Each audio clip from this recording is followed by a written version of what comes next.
Camarillo Sanitary District Board to order, and I'll ask the clerk to call the roll. Director Trembley? Here. Director Santangelo? Here. Director Mulchay? Present. Secretary Kildee? Here. Chair Craven? Here.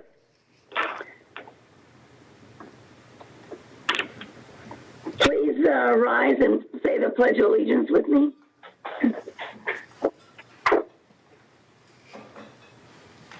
I pledge allegiance to the flag of the United States of America and to the republic for which it stands, one nation under God, indivisible, with liberty and justice for all.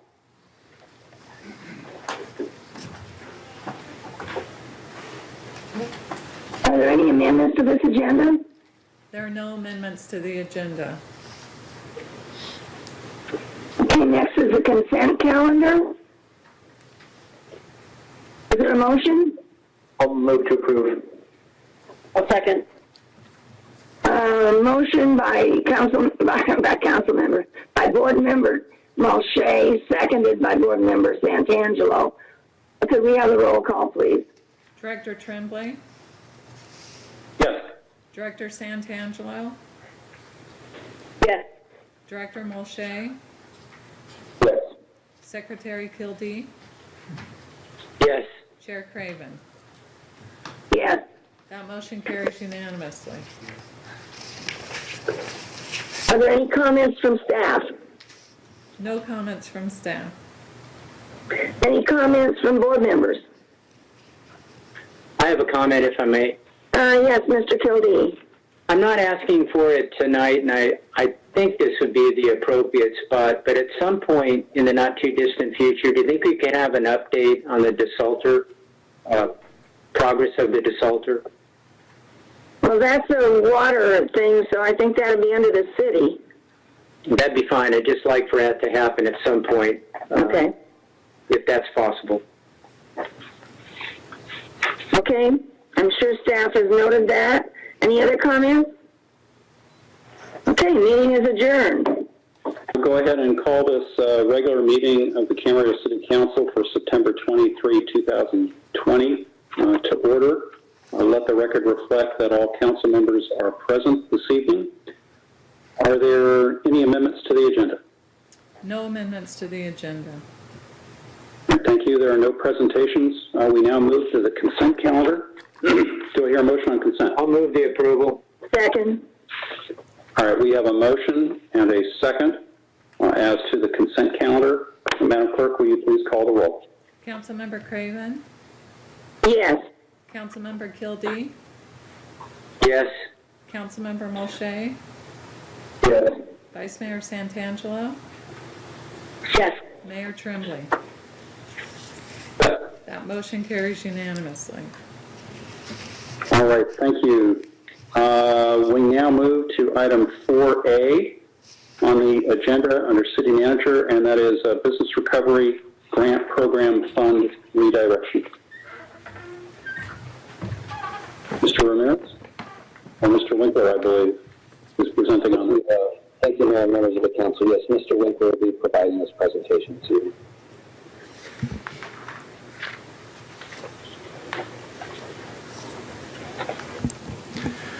Good evening, Mayor and Council members.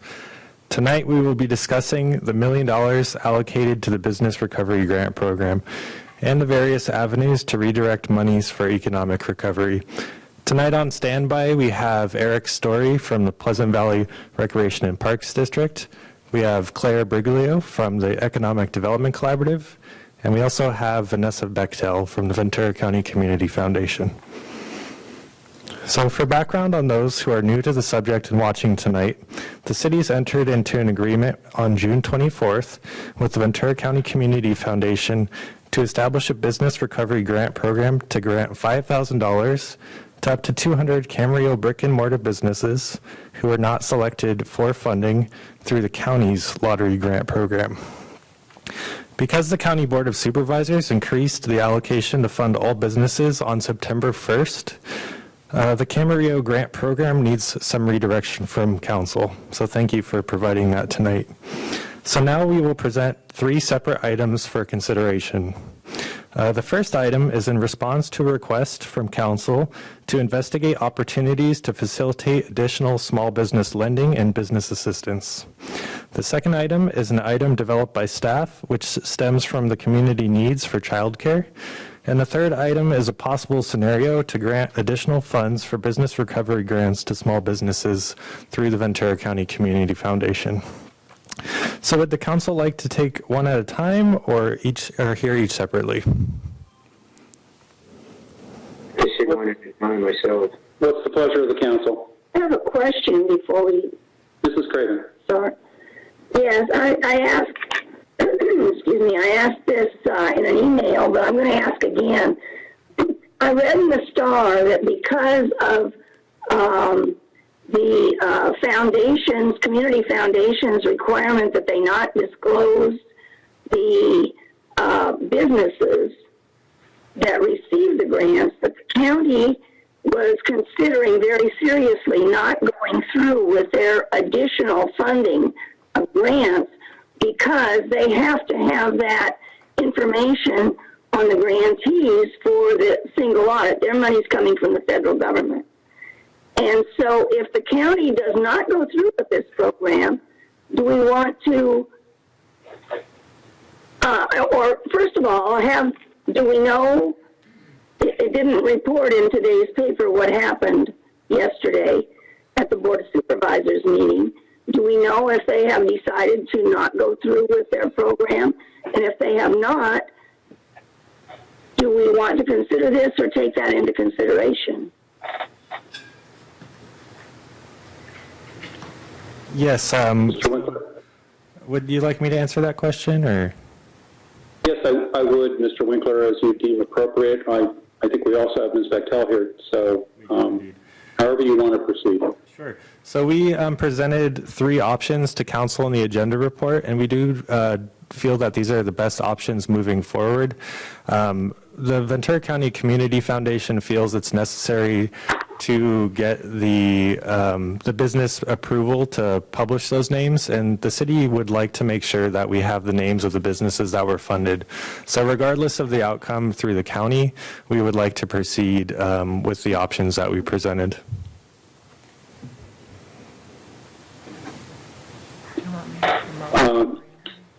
Ms. Craven, does that answer your question? It says what staff would want to do. I think the council needs to have a discussion on this too. Well, I actually wanted to follow it up, and Mrs. Craven, with your permission, my thought is that maybe we have Mr. Winkler present all 3, go ahead and present the 3 items that are in front of us. One is the Small Business Assistance and Loan Outreach, then the Child Care Assistance Program for Workers and Job Seekers, and then thirdly, the grant additional funds to businesses. And we hear the staff report on all 3 of those, and then begin to ask our questions, particularly with regard to the third one, I think is where you're focused. Would that be acceptable? Sure. Okay. Is that acceptable to everybody? Yes, it's acceptable to me. Okay. Vice Mayor Santangelo? Yeah, no, I'm just, I mean, if Ms. Betchel is here, I mean, I was just trying to figure out a way to take it on an orderly basis. If that's okay, why don't we have Mr. Winkler just go ahead and make his presentation from all 3 points, and then we can, on the third point, if that's okay with it. Is that all right with everybody? All right. Without objection, Mr. Winkler, could you go ahead and give your staff report as to this, as to the 3 items, and then I know you have 3 options on the last item. So. Yes, Your Honor. So the first item we're going to talk about tonight is an item brought to us by City Council on September 9th. City Council directed staff to investigate opportunities to facilitate additional small business lending and business assistance. Staff has contacted the Economic Development Collaborative and identified an opportunity to amend our agreement to include a scope of services with expanded marketing of loans and advising opportunities for those businesses. So the expanded scope of services discussed with EDC would include the following marketing and business assistance in addition to our current agreement 2020-60. So the marketing components would be an email campaign. They had set up a regular email campaign targeting business owners on the VCCF grant list and the Small Business Development Center Camarillo client list. They would also implement a direct mail campaign, and this is a mail campaign targeting business owners, once again through that grant list and the Small Business Development Center client list, as well as City of Camarillo business license recipients. So we'd hit everyone through direct mail. We'd also look at social media campaigns. So they would create monthly social media campaigns on Facebook and on Instagram targeting Camarillo businesses. They would advertise in our local newspapers, and in this case it would be the Camarillo Acorn, and they would create quarterly ad campaigns targeting our Camarillo businesses. And as far as facilitating the loans, they would provide loan packaging, business risk assessment, and industry profile comparisons for all the Camarillo loan applicants. EDC SPDC advisors would also provide 10 hours of financial consulting pre-loan, and loan recipients will receive a minimum of 20 hours of technical assistance and financial advising to ensure the successful implementation of funding received. So currently, the City of Camarillo has budgeted $1,800 in the agreement to market the Camarillo Business Loan Program. This proposal requests an additional $23,700 to increase the marketing effort and the facilitation of lending for the 2020-21 program year. So that's the first item. I don't know if you have any questions for Ms. Claire Briglio or myself on that one. I have a question, if you would. Mr. Kildee? Yeah, so are we talking total about $25,000 Yeah, $23,700. plus the $1,800? Yes, that's correct. So yeah, the total would be a little over $25,000. Okay. All right, that's all I have right now. Are there any additional questions on this item, either of Mr. Winkler or Ms. Briglio? All right, let's go on to the next item and just ask Ms. Briglio to stand by in case we have questions. Thank you for being here this evening. Great. So the second item, during the August 26th City Council COVID-19 update, council members asked staff about initial needs in the community. So listening to that, we kept our ear out, and one item that has posed difficulty for job seekers and workers is the need for childcare. We've talked to First Five Boys and Girls Club in the Pleasant Valley Parks District, and we found that before COVID hit our community in March, there were 29 child care centers open. Currently, there are 15, so there's a big need for child care assistance. Staff contacted the Pleasant Valley Recreation and Parks District to discuss the implementation of a child care assistance program for workers and job seekers. The main goal is that we get our individuals back to work and job seekers able to find work and dedicate their time to that instead of childcare. PVRPD staff is fully trained and ready to accommodate up to 60 children from pre-kindergarten to high school at the PVRPD Community Center. This program would take place Monday through Friday, 7:30 a.m. to 5:30 p.m. to assist parents with drop-off and pickup. Groups could be formed of 10 children for every one PVRPD staff member. So we'd have 6 pods of 10. The PVRPD staff is able to manage the day-to-day operations, which includes health screening, access to technology, general assistance, facilitating breaks, and usage of the green space for breaks as well. PVRPD staff is well situated and suited for this. They've been trained in pediatric services, child abuse, mandated reporter training, health insurance portability and accountability, so HIPAA awareness, and various coronavirus-related trainings. PVRPD staff has also discussed marketing the program, which would be necessary in the initial phases, and this could include ad placements in the Acorn and targeted digital advertisements. So the estimated cost for this program to run is $7,500 per week. Currently, with COVID as the uncertainty is date, we've kept that flexible, but we talked about going until December, which would be a little under $100,000. But once again, that depends on when we initiate this program or if we do and how long that goes for.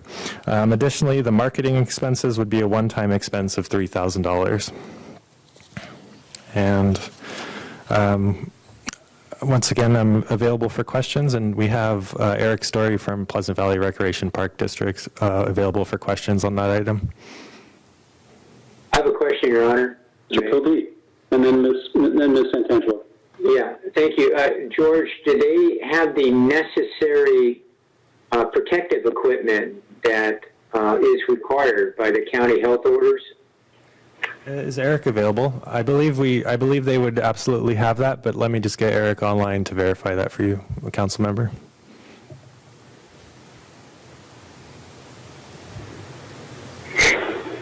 Hi, am I live? You are, Mr. Story. Thank you. All right, good. Good evening, Mayor, council members, and staff. Eric Story, Recreation Services Manager for the Pleasant Valley Recreation and Park District. We are currently in compliance with all county and state guidelines for COVID.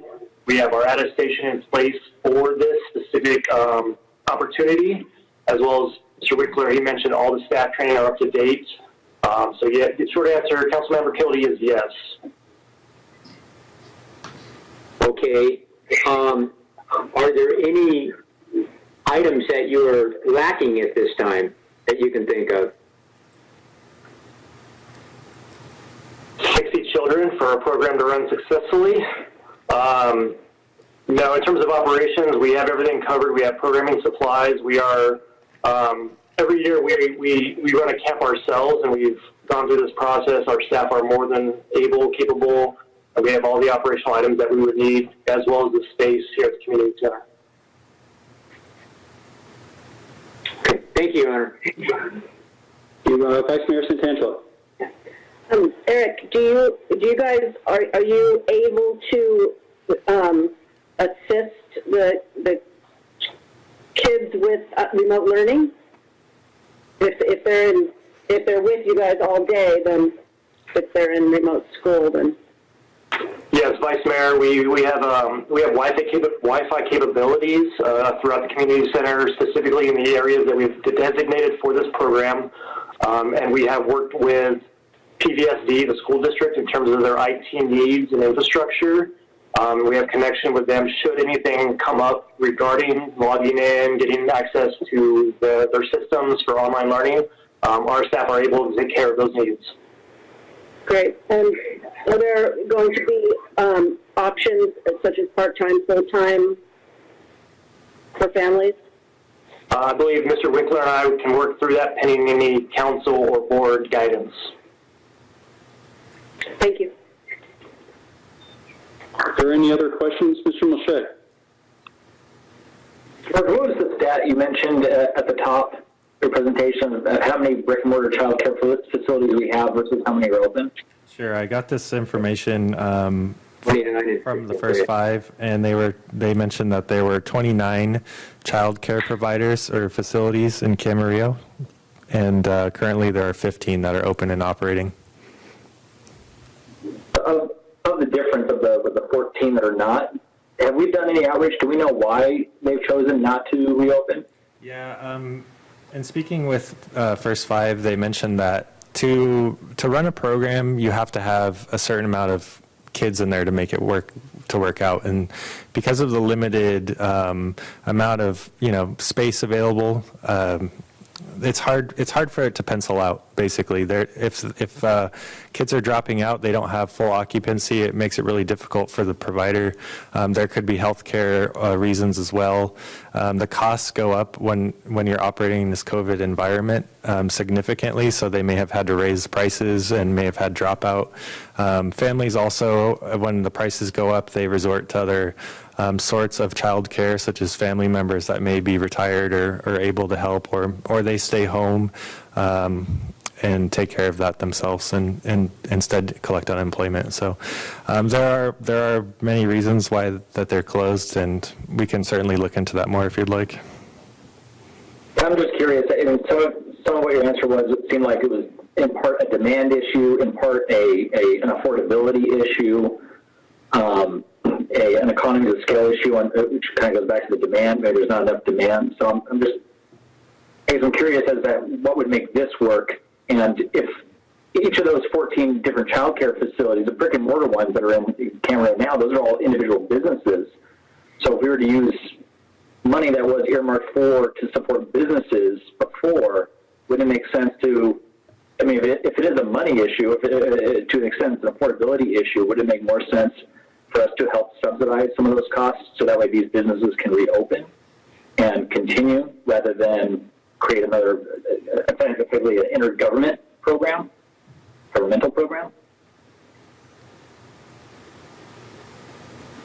Thank you for your question. We can look into that.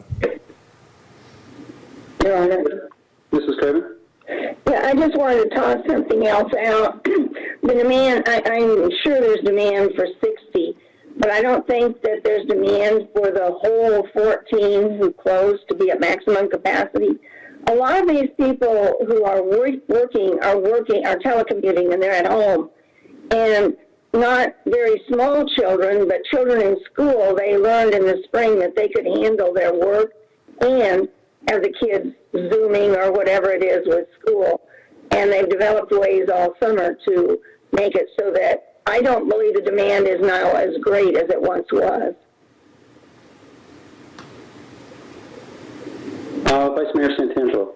I just want to throw, I think one of the restrictions or the regulations for child care centers, I think are pretty stringent in terms of having to be in pods and be physically separated. And I think that's really a hardship for a lot of smaller child care or child care facilities, because the kids can't and the adults can't go from group to group. They're very much separated. So that might also be a reason that they're not able to operate. I have a question, Your Honor, if I may. Mr. Kildee. Yeah, it's a question for Georg or anyone else. How are we going to pick and choose? Let's just say the demand is for 60. How are we going to pick and choose that? And will families be prioritized?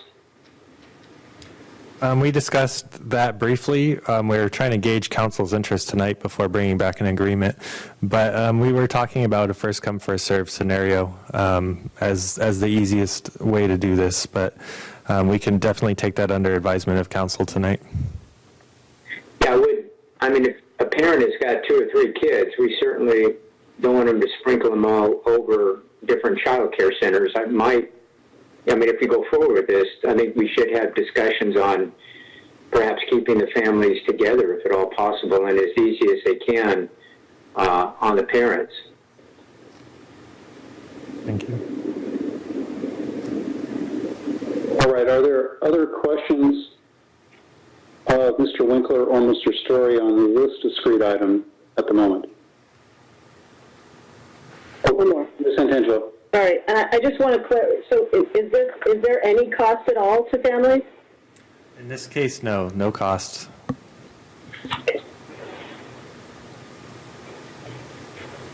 All right. Mr. Mulchay. This might piggyback on Kevin's question in terms of eligibility. Is this for people working in Camarillo, people who live in Camarillo, who may work, a lot of people who would ultimately be eligible for this? Is it just for Camarillo residents or even people who are working in Camarillo but might live in an adjacent city? Thank you for that question. Yes, this program would be for those who are residents of Camarillo as well as those who work in Camarillo. And the reason for that is we want to support our Camarillo citizens, but we also want to support the Camarillo businesses who may have workers from out of the area.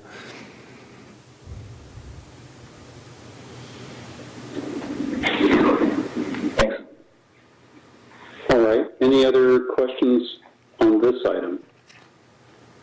Why don't we move then to the third item, Mr. Winkler? Thank you, Your Honor. Okay, so businesses may still be in need of additional financial assistance even after the county grant program for $5,000, and we've heard that from various businesses.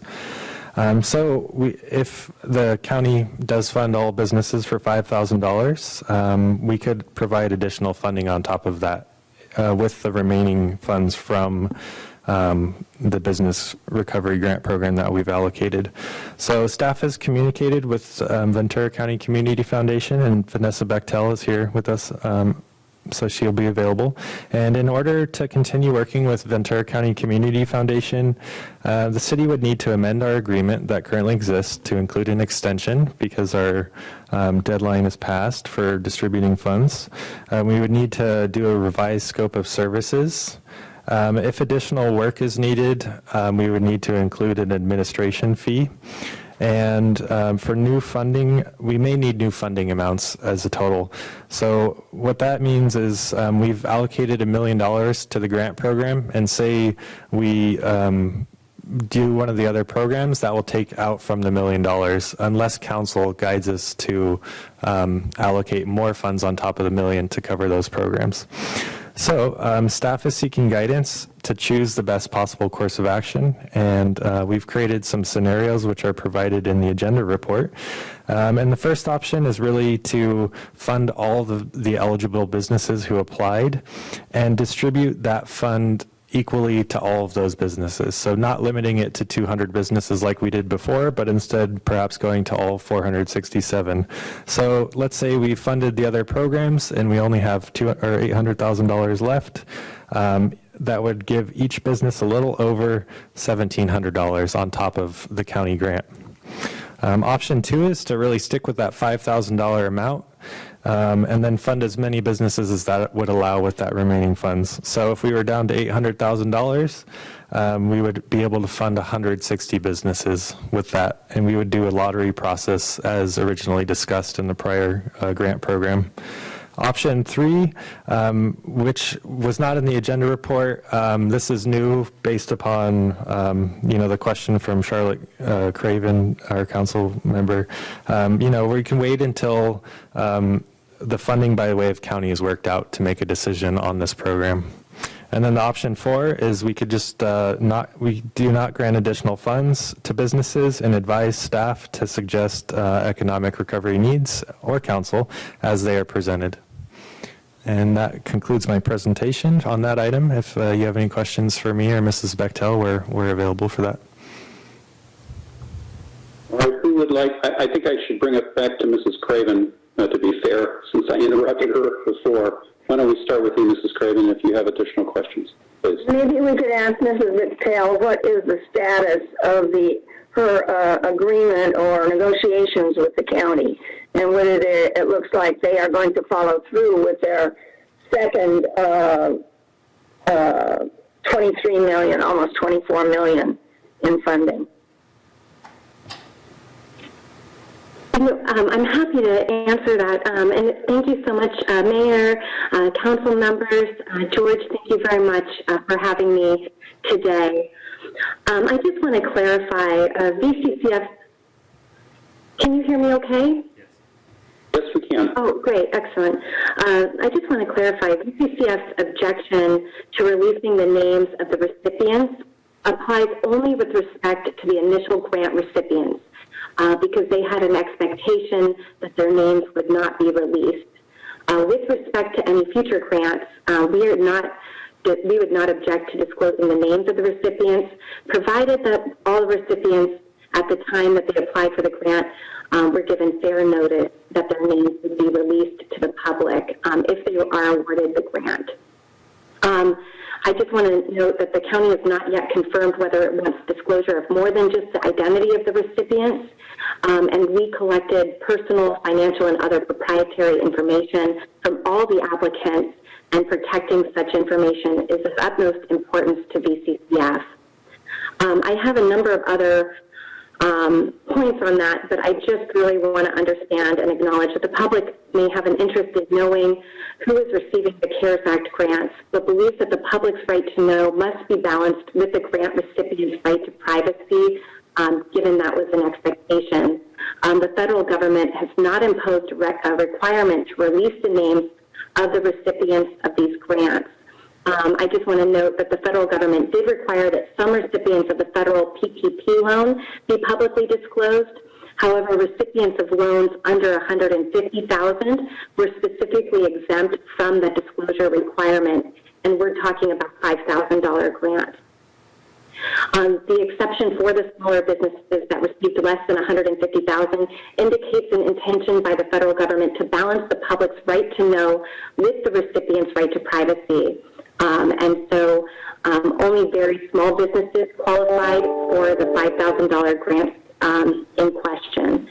So I just really wanted to clarify that. Obviously, for future rounds, if that is a requirement, we can let all of the businesses know before they receive the funding, which we believe is fair and would give them an opportunity to opt out should that be a requirement.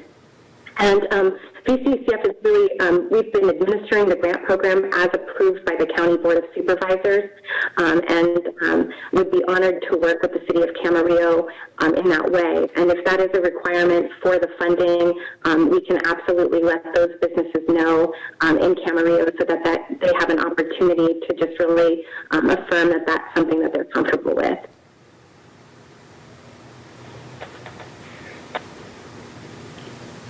Mrs. Craven, additional questions at this point? I just have one other question, and it's of Mr. Winkler. This money that we're talking about actually doesn't come from the federal government. It comes from our general fund. Is that correct? Yes. Okay, thank you. Okay. Who'd like to go next? Vice Mayor Santangelo. Thanks for explaining all that, Ms. Betchel. Do you know what the status is, though, with the current program? Are those grants going to be paid out?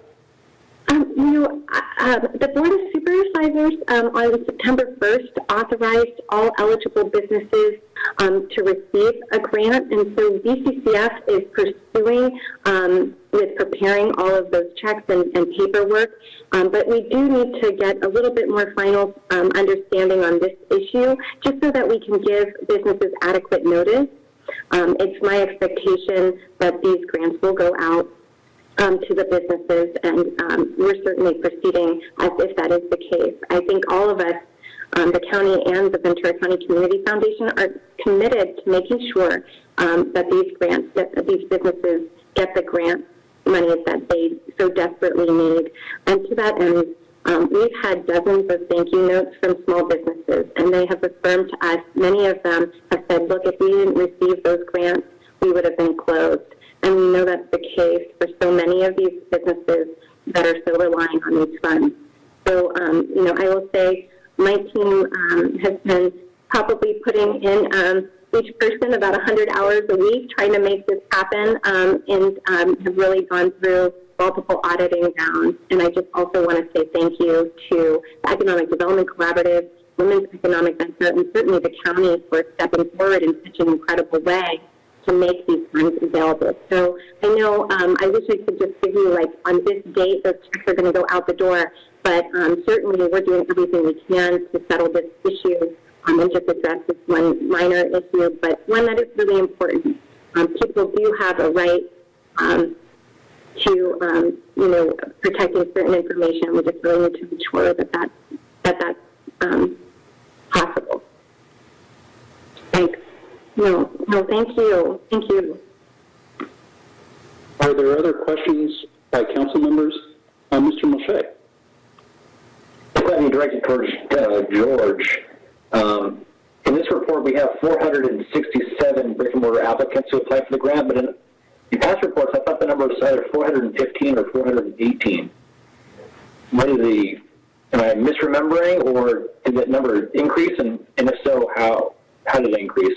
George, I might be able to help with that because what happened when we did the application, and this is something that I think we've all learned through this process, when we first went live and we did the initial review with the Economic Development Collaborative and the Women's Economic Venture, about 80% of the businesses that applied had problems with their application and would have been deemed ineligible had we not worked with them. About 50% of the businesses that applied had never had a business license. Some of them have been businesses we all know that have been operating for over 20 years. So what we have done is worked with each of the businesses to help them qualify, because the goal, of course, is to help our businesses, not penalize them for maybe not knowing what a W-9 is or submitting a seller's permit instead of a business license. So we've been continuing to do concentrated outreach to help qualify as many businesses as possible through the process, and have successfully helped several thousand actually move into the eligible status, where they would not have been eligible because of doing that work with the businesses. And I know, of course, many of them have bought business licenses for the first time, which is probably a good thing for all the cities as well during this time, and helps bring them into compliance. But many businesses just didn't know. So that's why the number has changed. And hopefully it will continue to go up as we, as every day that goes by, we qualify new businesses. We just got a business license for one business that has been working on getting a business license since July. So that business is now eligible, and it happened about 5 minutes ago. So we have 467 eligible applicants. That's not the total number of people who actually applied. That's right. Because of the requirement of it being a brick and mortar business, there were, 150 or so more probably applicants in Camarillo, but they don't have brick and mortar sites, and so they are small businesses. But they didn't meet that criteria. They're either mobile and or home based. Yeah. Okay. Yeah. Okay. That's all I have. Thanks. Thank you. Are there other questions? I have one question, Your Honor, if I may. Mr. Kildee. Yeah, Vanessa, the privacy issue with this, are you able to mitigate those concerns with that? Do you feel that you're further along in this process, that if in fact we do go forward with any of these, that that issue is somewhat, I don't want to say solved, but you have the capacity to deal with it? Yes, what we will do for any grants that are approved by the council is what we would do is send a notice to all the eligible applicants and give them an opportunity to opt out of receiving the funding if knowing that they would be disclosed publicly. So we would give them a certain amount of time, and we can work on that together with Georg or the council. And then once that date passes, all eligible businesses would then receive a grant, and we would have absolutely no issue disclosing all of that to you. And so, that way you can rest assured that as long as we do that notice period with those businesses, all those that do receive the grant, then we would disclose that information to you. Thank you. Yeah, absolutely. And I just really want to say, sometimes it's tough with papers, and I know all of us have experienced it because you don't get to necessarily get the complete picture out there. And certainly the Ventura County Community Foundation is a fiduciary, and we are committed to transparency, and we're committed to that relationship, and we hold ourselves very accountable. We're going to be going through what is called a single audit for these funds. That's a federal audit standard in addition to our regular audit. So it would be a special audit that is very strict standards from an outside independent auditor that says, yes, these were the processes that were approved by the County Board of Supervisors. Here were the processes approved by the City of Camarillo. And yes, the Ventura County Community Foundation followed that and administered the program correctly. And that is a public audit. So we will share that with you after that is over. But I did want to just share with you, we take that very seriously. I think the article did not capture that, which was quite unfortunate. Yeah, I think I've gotten about a 50 new gray hairs since that happened, but, it is what it is. And I will attest, that we are committed to that and take that very seriously. And so does the Special Oversight Committee. And I just want to remind everyone out there, because I know the community also is engaged in these meetings, that we have a Special Oversight Committee with a fund administrator and including representation specifically focused on Camarillo. So I just really want to assure you of that. Anything we agree to, we will absolutely comply with and follow through. Thank you, Ms. Betchel. Any other questions from council members? Mr. Mulchay. Just one point of clarification. So of the 467 eligible businesses in Camarillo, each one of them now, to be eligible, has a valid business license? Yeah. Okay. Yes. And you said 50, I don't know, 50% did not? I didn't know if that applied to Camarillo or that applied to the whole county pool. That applied to the whole county pool. I have not analyzed that, and I just, I haven't analyzed city by city, but overall, about 50% of the 5,314 applicants did not have business licenses before applying. Yeah, that's amazing. All right, thank you. George, I just have a couple of questions for you because I want to make sure I understand option 1 versus option 2 again, and specifically within the context of eligible businesses. Under option 1, some of those 467 brick and mortar applicants already received grants from the county, correct? That is correct. So 200 of them, or some amount, right? Yeah, these options were assuming that every business through the county received a grant. Okay, so the difference between option 1 versus option 2 is, fill in that blank for me, would you? Option 1 would say we would fund all 467 businesses. So if that were $800,000 that we were funding, that would be $1,700 for each business. Option 2, on the other hand, would only be able to grant 160 businesses a $5,000 grant. So we would stay firm on the $5,000 grant on top of the county's $5,000, whereas the other one is more flexible, so we can give everybody who is eligible just a little bit of extra money on top of that county grant. So going back to the 467, if that's the denominator, what's the numerator in terms of how many got funding? We would basically determine, so let's say we had $800,000 left after, this is a hypothetical number, after the 2 programs or other programs were allocated funding.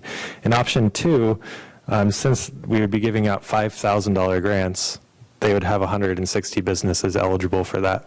So we would conduct a lottery on that number.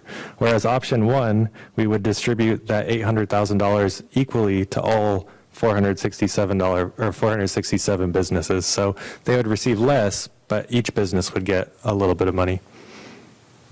Right, but let me try my question again. I'm sorry I didn't phrase it a different way. Out of the 467 brick and mortar applicants, how many actually received grant monies from the county? Oh, well, in this scenario, they would have all received money from the county because the county approved funding for all businesses across the county, which includes all 467 of these businesses. Okay, so the fraction is 467 over 467. Yes, thank you. Okay, I'm sorry, I should have made that, I could have made that more clear. Okay. All right. Are there other questions of either George or Ms. Betchel on this program? Can I ask one other question, if you will? Sure, Mr. Kildee. So am I understanding that if the county program does go forward, that all 467 businesses will receive at some point the $5,000? Yes. All eligible businesses, as long as they opt in to having their information disclosed publicly, which would be a requirement. So some may choose not to do that. We've had some businesses that have really expressed concerns. A majority of the businesses that applied are women or minority businesses as well, and some of them worry about the ability to attract investment capital. So depending on how businesses feel comfortable, that number may or may not change. Okay, thank you. Mr. Mulchay, did you have another question? Follow up on Mr. Kildee's question. Sometime, if the county program did go forward, when might that sometime be? I know you don't necessarily have a crystal ball, Vanessa, but... Well, it would be very fast. I'm glad you're asking that question because there's actually a time frame with these dollars. there's, by the end of the year, they have to be spent. And I think that's by the businesses as well. So hopefully this is something that gets resolved within the next couple of days. I'm believing that's the case. So. Vanessa, can I follow up with you on that? You said by the end of the year. Did you mean the federal fiscal year of September 30 because these are CARES Act money, or did you mean December 31? December 31. Thank you so much for clarifying that. Yes. I'm not sure I understood you. All right. Mrs. Craven. I have a question on one of the others, but not on this. Well, why don't we I'll tell you what, now unless there's objection, why don't we reverse our order, go ahead and discuss this program now and what we want to do relative to this program, and then we'll discuss the child care program, and then the third program with EDC. Is any objection to that? All right, let's go ahead and discuss this one now. Who would like to start? I think I saw Mrs. Craven first. I was going to say I can support it. And I would go with the option of giving everybody something.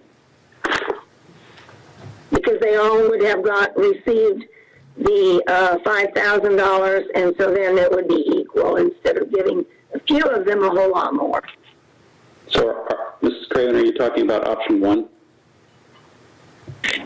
Yes. Okay. Vice Mayor Santangelo? I feel the same way. I'm actually really happy we can give more.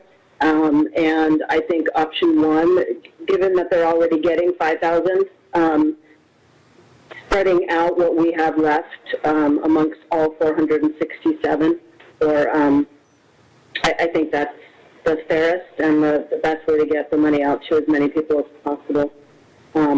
I do think we probably need to talk about the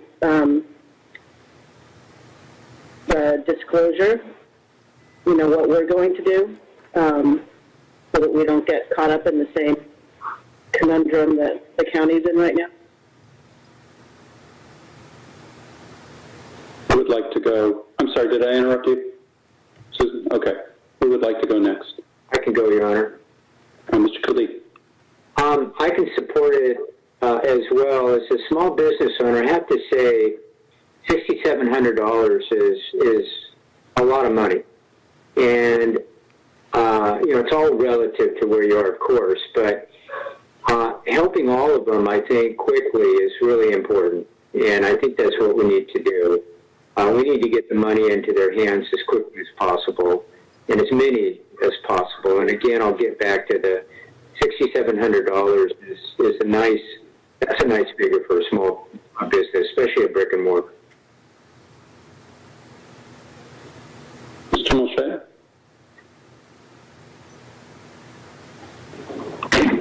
I can support, provided that the county and the VCCF are able to come to terms on the distribution of the remaining funds, then I would be supportive of option one. The caveat is if for any reason it doesn't happen, then in that case I'd be more supportive of option two, following that, because I think at that point, I think we just followed the original game plan.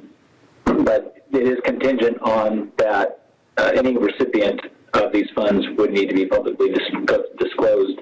That was a question I asked, I think, when we were initially discussing this agreement. And if I recall, the answer that was given then, it was we do intend to disclose the recipients.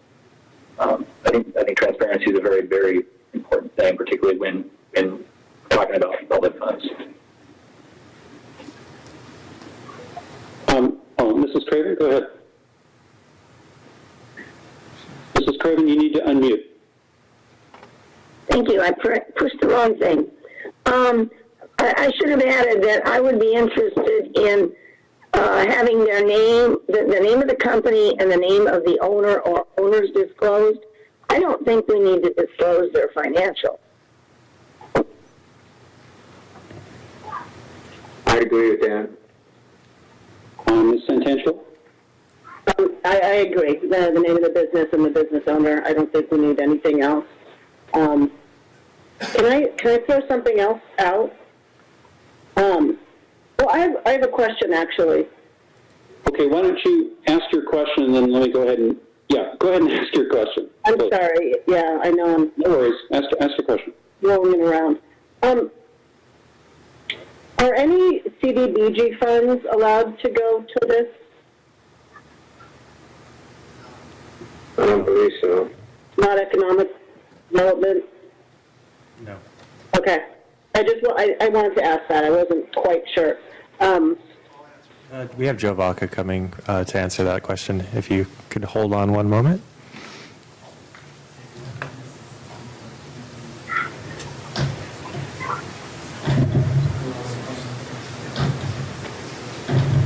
Hello, good evening, City Council.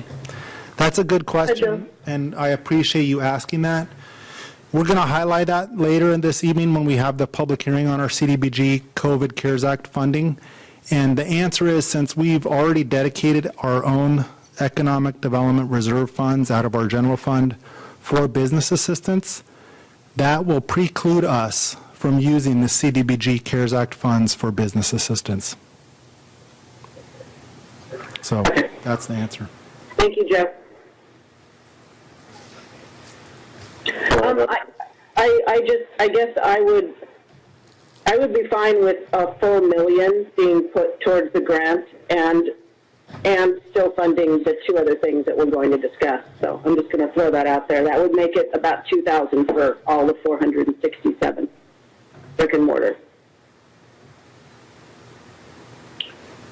Okay. Let me just give my thought on this. I agree with Mr. Mulchay on this. I think conceptually, I would support option one. Susan, I'm not going to your issue at the moment. Let's put that one to the side for a second. Conceptually, I would support option one, but I would like to defer this until the next meeting until we know whether or not VCCF and the county will be able to work out the disclosure issue, because that may modify my thinking with regard to whether option one or option two would be better. So my thought would be, not to throw another number in the mix, is that we go to option three, which is just simply defer until we get an answer to that question.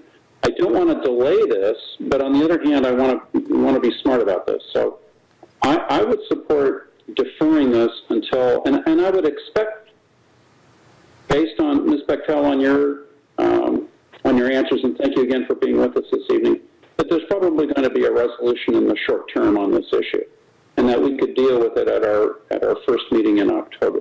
Anyway, those are my thoughts. Susan, I haven't responded to your item yet. Ms. Betchel, did you have an additional comment you wanted to make on what I just said? I was just going to say that extra time gives us an opportunity to help get more businesses prepared, and so that would be wonderful. I think that will work really well. We can do everything at one time. Because the other option, if we do fund every business, what we can do is actually process the payments to the same companies with just that extra amount. And distinguish to them the division, which will also save time and money and make it more efficient for the businesses because they only have to sign one piece of paper. Okay. Other thoughts from council members? Because I think we have kind of a divergence of where we want to go with this. I have a comment, if you wouldn't mind, Mr. Mayor. Sure. Yes, please. My comment is... Can you speak up a little bit on your mic? Yeah, can you hear me okay? That's better, thank you. Okay. My comment is that, my thoughts are predicated on the $5,000 from the county, so that is a good point to wait until we see that $5,000 has been allocated. And for the record, I just want to, once again, claim that I did not, as a business owner in this city, apply for any of these grants. Those are my comments. Thank you. All right. I think, let's see, Mrs. Craven, did you have an additional supplemental on this? No, but I agree. I think delaying it for one meeting would be a good idea. Ms. Santangelo, any further comments on that aspect? Because we haven't dealt with the issue you brought up, the very last issue you just brought up relative. Yeah, but I mean, we can work that out at the next meeting if we don't want to hash that out now. But I agree that we should wait, because my choice was predicated on the fact that everybody would be receiving the 5,000. So I agree. Okay, so without objection, we're going to go ahead and defer on this item then until the next meeting, and hopefully we'll have more clarity as to that issue. And Ms. Betchel, thank you very much for being with us tonight. Thank you for your service to the community, for VCCF service, and all of your staff there who I know have been working 24/7, as well as your oversight committee. We really appreciate you, so thank you. We really appreciate you, and we think what you're doing to help support the community is just incredible and just a role model for the state. So thank you very much. And I will leave you now, but I just really appreciate being here. Thank you. Thank you very much. Thank you. Let's turn then to Mr. Story and Mr. Winkler, and let's talk about the Pleasant Valley Rec and Park District City Child Care Assistance Program for workers and job seekers. Who would like to start on that? Mrs. Craven, I saw you first. Yes, I think this is a good program. Currently, several of the private schools in Camarillo are going to begin opening and have in-school class starting Monday. Pleasant Valley Board decided last week that they would not have in-school class as a waiver. They would not apply for a waiver. But they would wait until the state said they could open, and then of course they have to get their plan approved, and I don't believe they've submitted that plan yet, at least according to what I read. So I support this program, but looking at the cost, I think we need to put a time on it, and I think then we can look as we get closer to the end of that time, and I would suggest maybe December 31st. And as we get closer to that time, then we would need to look at it again and see what the schools plan. Once the schools are taking all the kids, I would no longer support having this program. I don't think that just having it for parents who choose not to send their children to a public school would be what I'd be willing to support. Who would like to be next? Ms. Santangelo. Yeah, I was going to ask another question what the time period was. Was this just, in perpetuity, or were we going to put some date on it to be assessed? So I agree with what Ms. Craven has said. I think this is, I was really happy to see this, and thank you. I think this is such a huge need right now, and I think this is a pretty amazing thing that we're able to do along with Pleasant Valley Rec and Park. So I support this. I think this is great for our community. Who'd like to go next? Mr. Kildee. Yeah, I support this program as well, especially for working class families that are going to be called back to work at some particular point here. There will be some that will telecommute, of course, but there's a great need for this, and I did ask that question to prioritize, obviously, Camarillo residents and keeping families together, but I do think it's wise, too, to have a timeline on this, too. And as we all know, there's a big demand, even the best of times, for child care, and we're obviously in a challenging time right now, so I can support this. Mr. Mulchay? I'm supportive of the concept of assisting parents who need child care with child care.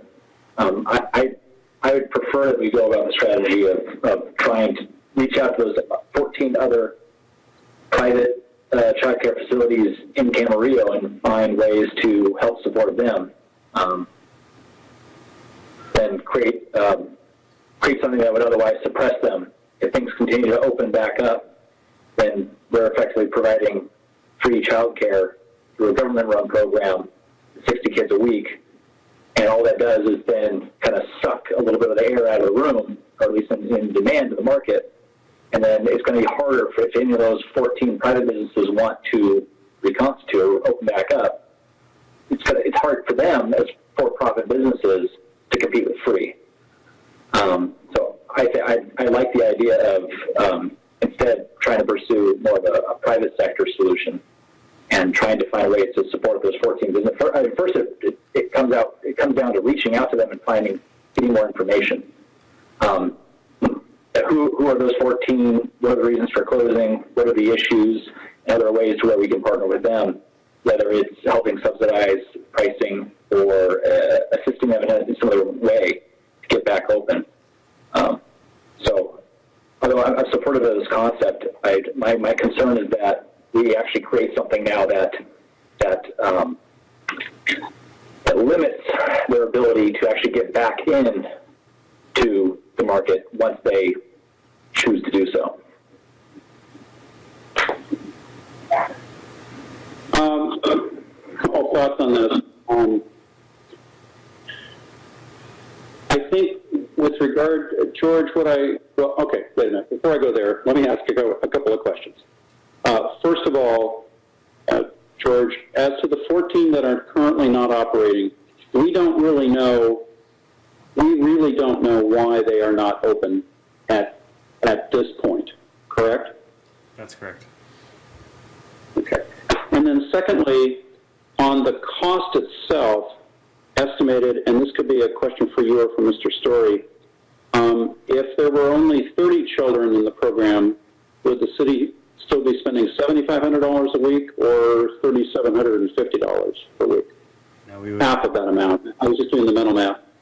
Yeah, we discussed how we would do the costs on this, and we would probably keep it at pods of 10. So if we had 30, we would have 3 pods, so that would reduce the cost in half. If we had 4 pods, so on. So we would have to keep it in those pods to make sure that we have the adequate amount of support from staff from PVRPD to maintain that.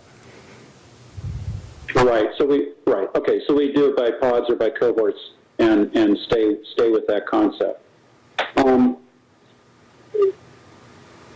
I'm inclined to agree with Mr. Mulchay on this one as well. I would like to have more information on the 14 private operators that are not currently operating and have an understanding as to what's going on with them before I move ahead on this. I'm conceptually, I conceptually support doing this, but I don't want to leave, for the reasons Mr. Mulchay already articulated, I don't want to leave these 14 private operators. I don't want to substitute, I'll get you in a minute, Mr. Craven. I don't want to substitute a government-run program for what these private operators might otherwise be able to do with maybe some additional assistance from the city.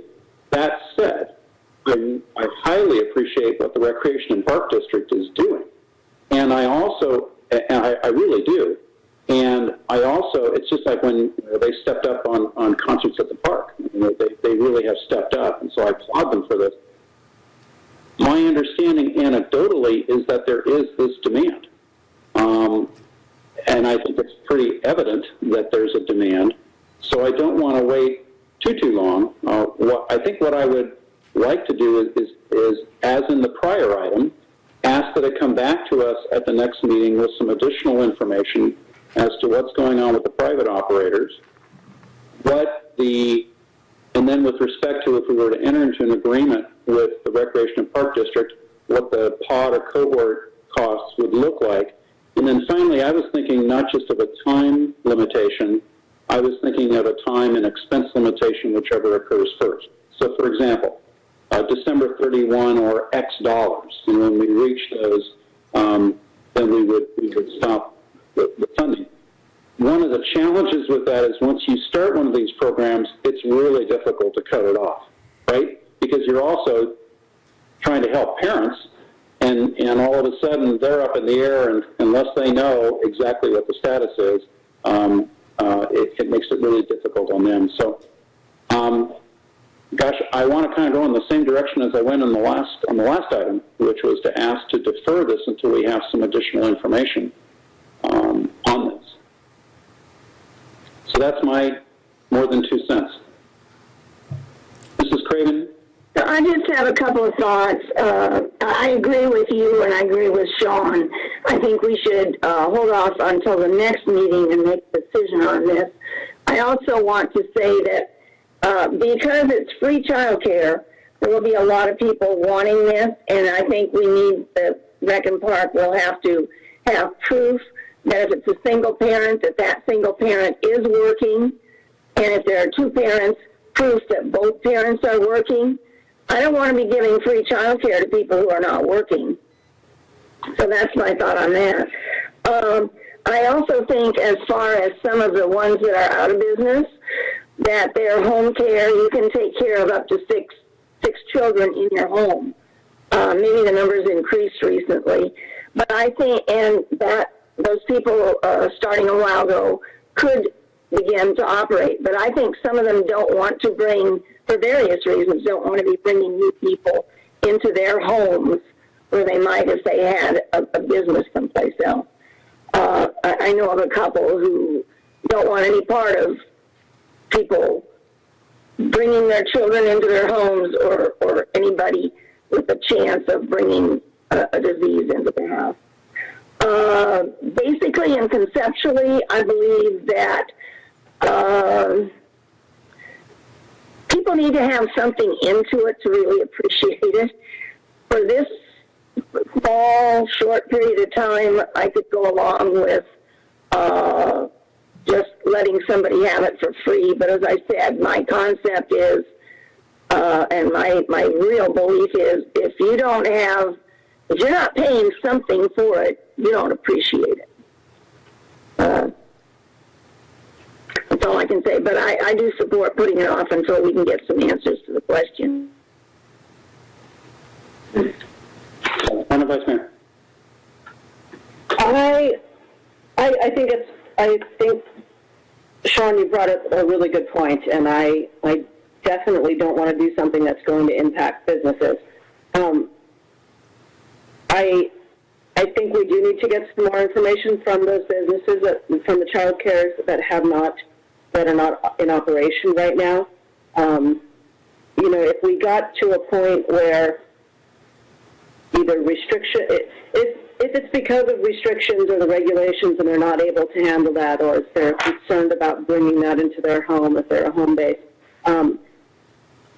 once things start to get better, whenever that is, one thing we could do is actually start charging through this, which would then take away, I wouldn't say charge now, but as things start to improve and get better, start charging so that it's not just a freebie, that people would actually go back to the businesses. In terms of, an end point or a reassessment point, I think a date is more preferable than an amount, only because parents have to plan. And so I think it's best for them to know that I've got this till December 31st or whatever day we pick, so that they can plan for that. I'm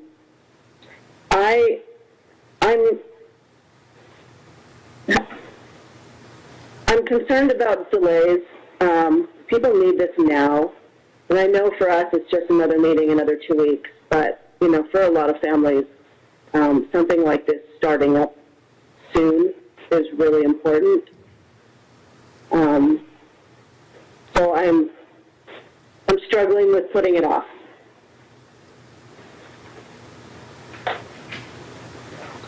Mr. Kildee? I tend to agree with what has been said. Just a comment here that as a parent that did have children in childcare, to me, obviously financial is very important, but peace of mind means everything to me.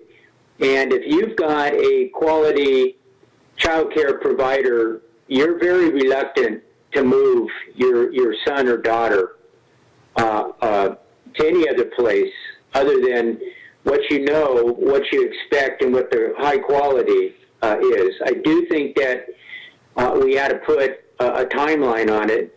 I don't want to wait too much longer on this. I totally agree with what's been said about perhaps finding out, is it protective equipment? What is it? Reaching out to those, and what is it that is preventing you from staying in the business of childcare? You know, what specifically it is. But I don't want to wait any more than a couple of weeks to the next meeting to address this.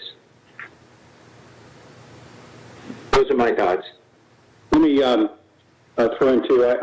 I agree. I think, Susan, your comment with respect to having the two tests, one the timing and the other the amount, I agree with you on reflection. I think you give a date and you make that a date certain for parents, and that would help them plan. It may well be that my other test there in terms of amount, it would be addressed anyway in 2 weeks, because we would know what the approximate cost of this program would be. We would know the status of the 14 private operators. We would know what we think the demand will be and what the cost of the program will be, and therefore that second criteria wouldn't be necessary. So, can I just point out that we're talking about 3 weeks, not 2 weeks? There is 1 week left in September, one Wednesday, and our next meeting is the 14th of October, which means we'd be down to this just happening for 2 months, November, December. If I had looked at the calendar earlier, I think I would have said we need to move forward. Yeah, that's a long time. all right, am I hearing people change their minds on this then at this point? I'm not sure I understand, Mrs. Craven. I'm not sure I understood whether you wanted to wait or whether you wanted to proceed this evening. No, now that I look at it, I don't think that I think that deciding on the 14th of October, it probably wouldn't start till the last week of October or the first week of November, and it's a very short time. If we made a decision now, they might be able to get it in operation by the 1st of October, so that people would have, if we said through the end of this year, that'd be 3 months. But we definitely need to put a time on it. I think that's much better than a dollar amount. Okay, so what I'm hearing you say, Mrs. Craven, is, if I'm understanding you right, you're saying that don't wait, make a decision on this evening, and then have it brought back to us to implement. Don't wait for the additional information. Did I hear you right? Okay, let's just take everybody's poll. Let's poll everybody on this. Mr. Kildee, what's your view? I agree with that, with Mrs. Craven on this. Okay. Vice Mayor Santangelo? I agree, but in the meantime, I still want the information. Okay. Mr. Mulchay? I really bet for my initial I want more time for more information. I don't see why we can't, depending on when the county and the VCCF thing, if that is resolved, because that would be in the same boat, right? 3 weeks. And I understand that time is of the essence. I totally understand, and I agree with that point. There's no reason why we couldn't hold a special meeting upon getting information on both these items in the next 3 weeks, and try to take both of them as soon as possible. I should point out that, in addition to the 14 that are not open right now, a free program, and Susan, I'm going to get to a point that you made, but a free program also competes for the 15 that are open. I do think that if we were to pursue this, I think some sort of subsidized program would be most beneficial. That also goes to Ms. Craven's point as well. But there's got to be a little bit of skin in the game. That my biggest concern is how, although this program does help, I think it's a double-edged sword. Although it may help parents who need child care and want child care that have the need for it, we're also kind of going opposite of some of our economic development interests and supporting business interests, in that we may be suppressing and hurting them, at least some in this industry, whether it's the ones that are open or the ones that are yet to open. So I would just like some more information. I'll meet anytime, necessary, if it means moving on this as quickly as possible with accurate information, in order for me and all the rest of us to make as good of a decision as possible. Your Honor, can I make a comment real quickly on that? Sure, Mr. Kildee. is it feasible that we could have another meeting before our scheduled next meeting on this, so folks can get, the answers to the questions they brought up? Well, I guess that question, let me take a shot at that. Sure, it's feasible. I mean, we could call a special meeting, provided that staff is able to get the information together in a shorter period of time. We've been pretty nimble before. Staff has been extremely nimble, for example, on the outdoor restaurant openings. I think we did that, within 36 hours after Dr. Levin issued his public health order. I do agree with Mr. Mulchay that I would like to see additional information. But at this point, I think we've got 3 council members who would like to move forward on this right away. Mr. Kildee, I'm going to redirect your question to Mr. Winkler, just to timing to see how long he thinks it might take to get this information. Is that okay? Mr. Winkler, can you respond to that question from Mr. Kildee? Yeah, I'll have to gather the list of all the child care providers. I just was provided some information through a third party on this, so I have to get the actual, the itemized businesses that were referenced, and then contact them. So I can prioritize that as soon as possible. All right, let's come to a decision on this one. Why don't I just take a poll again for those who I have Mrs. Craven, Mr. Kildee, and Ms. Santangelo saying, don't wait, move forward, and Mr. Mulchay and I saying we'd like to wait and have additional information. Have I captured everybody's views successfully? Mr. Mayor? Yes. I think we want to get this right, and we want to be together as possible on this too. I'm willing to wait. I just didn't want to wait 3 weeks, and I do think that staff could move on this fairly quickly. I think we could have a special meeting perhaps in a week, perhaps 2 weeks, and we can get this information to all the council members, and we can go forward with this. I just don't want to wait 3 weeks. Those are my thoughts. And I have, go ahead, Ms. Santangelo. I tend to agree with that. The other piece of this is that if we could also take care of the grant program in a week, I would be really happy about that. So I'll just tell you, I would be very pleased to call a special meeting on 24 hours notice, which is the Brown Act standard. But anyway, to call a special meeting and move on these things before 3 weeks elapse. I just would like the additional information.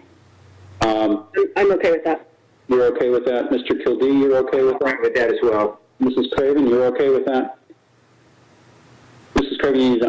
I'm okay with that. It's going to take a little longer to get that information, maybe, because we can't require these home-based businesses to have a city business license, and we don't regulate them in any way. So we'll have to get that from the county. Okay. I think we have talked about that one, and we've dealt with that. And Mr. Story, thank you again, and thank you to the Recreation and Park District, as always, for stepping up like it always does. All right. Let's go to the third one, and I think we've kept Ms. Briglio waiting for quite a long time this evening, so thank you for your patience, Ms. Briglio. Do any members of the council want to comment on this item? Mr. Mulchay. Okay, I want to start with a question, and I have a comment. The question is, when we initially approved the loan program, we were anticipating, or the EDC had said that they were anticipating with the initial $350,000 of making approximately 8 to 10 loans in the first, let's call it, cycle, the first annual cycle, because we're going to fund then an additional, let me get my numbers wrong, we're going to fund this over 3 or 4 years. Can someone clarify or confirm whether it was like 8 or 10 loans? We're hoping. The contract states they'll have at least 6. So that's what. At least 6. Yeah, I know the minimum was like 10,000. We knew we were comfortable with going up to 80,000, but I think the average was, the average was going to be something between 40 and 60, I think. It was 10,000 to 50,000. for per loan. 10,000 to 50. Okay. My only initial thoughts on that is if for so few loans, $23,000 is a lot to use for marketing if you're just going to issue, let's say 6 to 10 loans.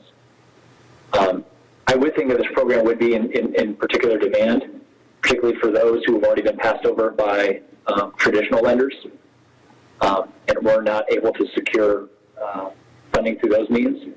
So I don't know how much you really have to advertise it for, because I think it would kind of naturally, the people who need it and want it would naturally kind of find it, levitate towards it.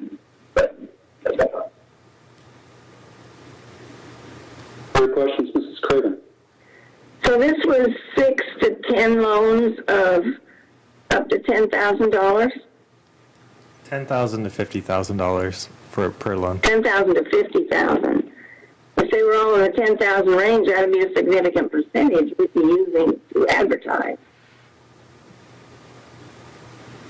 Can I respond? I'm sorry. Okay. Thank you so much, Council and Mayor, Vice Mayor, for letting me be here tonight, and thank you for your consideration and interest in supporting our own support of this loan program.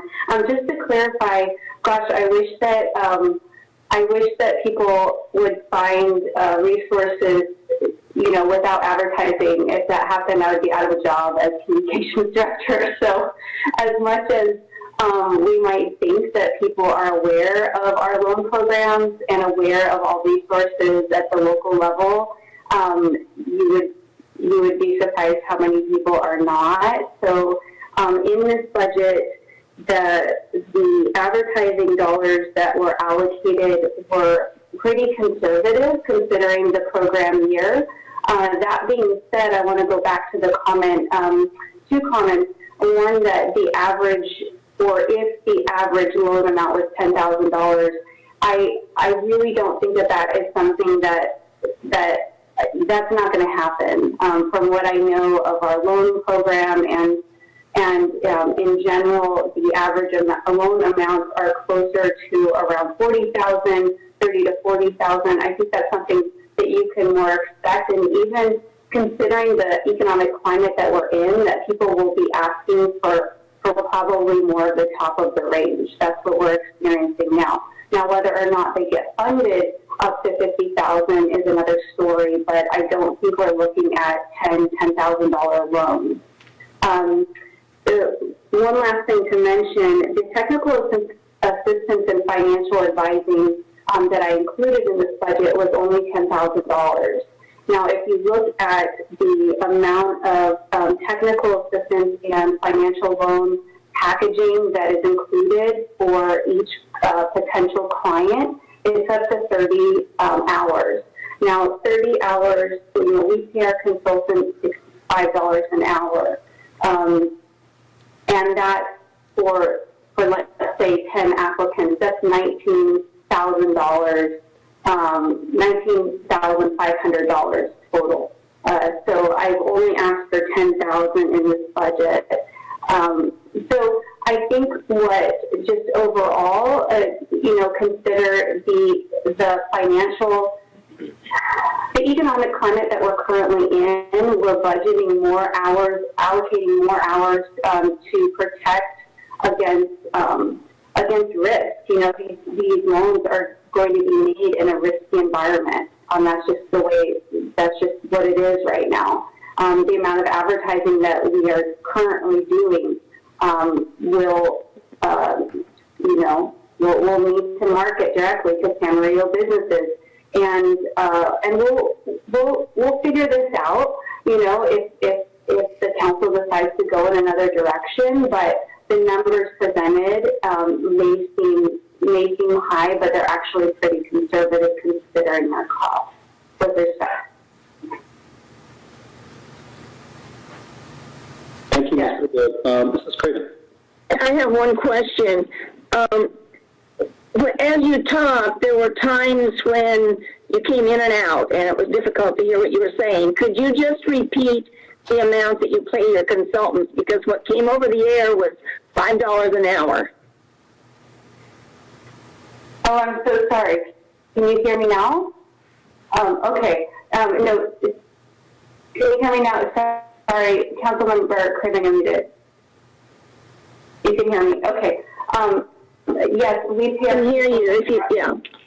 Okay, $65 an hour, not $5.50. I mean, we do call them paid volunteers, but that would be lower than minimum wage, I think, right now. So that's what I thought, and that's why I asked. Good question. Well, let me follow up with a question then. What the staff report said is that the proposal requests an additional $23,700 to increase the marketing effort and the facilitation of lending. And when I read it, I thought it was two components. One was the marketing, and the second was the up to 30 hours of technical assistance and financial advising that went into that additional $23,000. And did I read that right? You need to unmute yourself. Yes, sorry. Yes, you are correct. Yes.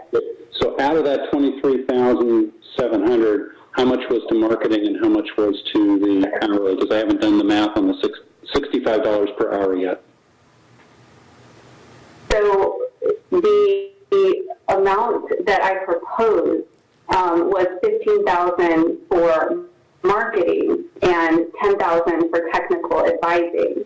The total amount was for $25,500. Now you all have already generously allocated $1,800 in the budget for advertising, marketing, general expense.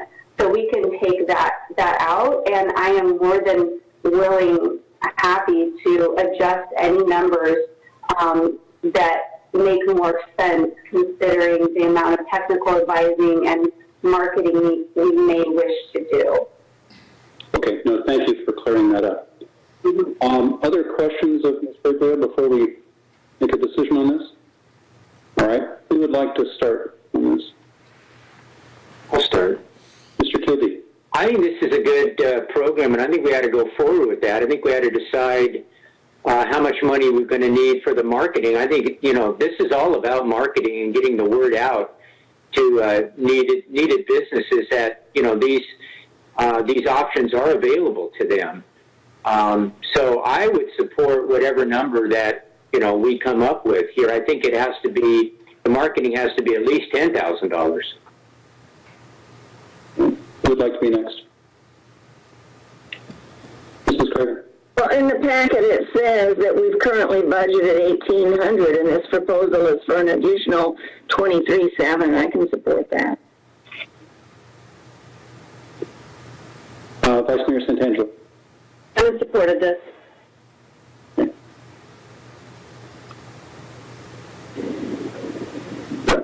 Yeah, okay. Oh, I'm sorry. I'm sorry. I don't want to talk out of turn. No, you're good. Thank you. I see a lot of value in the financial advising. I was under the impression that most of the loans that originate through the EDC come as a result of counseling that they're already provided. Usually businesses reach out to the EDC. They're in need of assistance of some sort. Usually it starts with advising, understanding different resources they have. And as a result of that, they say, well, we do have these resources, depending on what your needs are. We do have some of these resources, and when it comes to your needs are financial, we have these different kinds of programs and or funds which we can use to support you, depending upon again your need, your situation. So I'm less for the marketing aspect. I'm more for the technical advising aspect. I think most of it just comes through people are finding the EDC, but I'm honestly not going to cause an issue and stop my feet about it. So I understand that helping businesses find EDC as a resource is good. EDC is a resource, and I know that a lot of businesses don't know about the EDC, know the programs that you guys provide. So to the extent which the marketing, and in tandem does that as well. It doesn't just say, hey, here's somebody from the city of Camarillo, but it helps further the marketing of the EDC in conjunction with all the other services you guys provide, then I see a benefit for businesses. Can I respond to that? Go ahead. Okay, yes. Thank you so much. And I just want to put your mind at ease in a couple ways. Absolutely. I mean, our marketing will definitely be more holistic, although targeted directly to, with these dollars targeted directly to Camarillo businesses. And you are also accurate in that we do spend a considerable amount of time with our loan recipients, or loan candidates, I should say, going over the financials before we even make a loan. The addition to this is increased hours at the front end because, again, of the risk and the economic environment that we're currently in, and then setting up regular meetings on the back end after they receive their loan so that we confirm that the monies were invested successfully.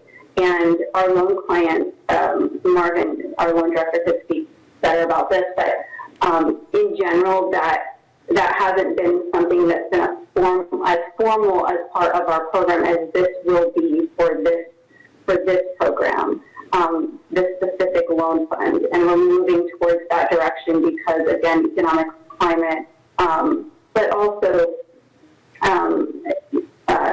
just want to ensure that any local money that's invested in the businesses is invested successfully and is monitored as well. All right. Are there other questions from Ms. Briglio? I'm comfortable with I'm supportive of this program the way it's been laid out. I'll just leave it at that. And I thank my colleagues for articulating a lot of the reasons why we as a city council should be supportive of EDC's efforts on this, because I think it redounds to the benefit of Camarillo business. So, with that in mind then, unless I hear any objection, it sounds like we want to move ahead, Mr. Winkler, on this item, and we don't want to wait. We need you to bring something back to us at your earliest convenience. Do we need a motion? I think staff was asking us for guidance, Mrs. Craven. I don't know that we, I think we're directing the city manager to proceed on certain things, so I don't know that we need a motion on this. And I think that our guidance has been pretty clear. And by the way, if you want to make a motion, by all means, we can make a motion on it, Mrs. Craven. I was just simply going to say, though, before you do that we can, with some of the informational details on this, we can also bring it back at our upcoming, what appears to be a special meeting, so we can go fast on this program as well. Mrs. Craven, did you think it was appropriate to make a motion on this? I was going to make a motion to move forward with this particular program and to bring us information at the earliest possible date so that we can proceed with the other two programs. Very well. Second the motion. We have a motion and a second. Jeffrey, would you call the roll, please? Councilmember Craven? Yes. Councilmember Mulchay? Yes. Councilmember Kildee? Yes. Vice Mayor Santangelo? Yes. Mayor Trembley? Yes. That motion carries unanimously. Very well. Thank you, Ms. Briglio. Thank you for hanging in there for a long time with us till we got back to you. We really appreciate it. Mr. Winkler, thank you so much for all of your hard work. Thank you all. Items. And thank you to all of our presenters this evening. Members of the council, it's still baseball season, so I'm going to throw you a curveball. We were originally going to go into closed session. Well, it's not a spitter, it's just a curveball. But we were originally going to go into closed session on item 6. What I'm thinking is that instead we go to new business under item 5, A, B, and C, cover those items now, and then recess until our 7:30 p.m. calendar, and then do our closed session at the very end of the evening. Does anyone have an objection to that? I like that. I could support that. I think it's going to make a very, very long night, not evening. Well, that's true. Well, I think I want to make sure we take thoughtful, sufficient time. I'm ambivalent, but I just wanted to throw that out there. All right, so Mr. Mulchay, Ms. Santangelo, what are your thoughts? Go ahead and do the item 5 now. All right, let's do the item 5 now. And we're going to go to item 5 under new business. City Manager, Mr. Ramirez. I do not have any items. Gee, after all that lead up, and then you don't have any items. Right. Sorry. Mr. Pierrick, under item 5B. I have no items tonight. Okay, this may turn out to be rather anticlimactic. So now, as a City Council, we have to fill that void. Let's go to item 5C, City Council. Who would like to start on communications, please? Everyone's leaping at once. Vice Mayor Santangelo. Okay, for meetings attended, just one, September 22nd, the Investment Committee, sort of. And that's it for meetings. And I really don't have anything to say except just another reminder for everybody about COVID. We're still in purple, which is widespread, which is the highest or worst, or so we still have room. We still have some progress to make. But as things are opening up, it's easy to get complacent and feel like things are back to normal, and they really aren't. And so I just really implore everybody to continue to wash your hands and wear your masks and avoid gatherings, especially inside.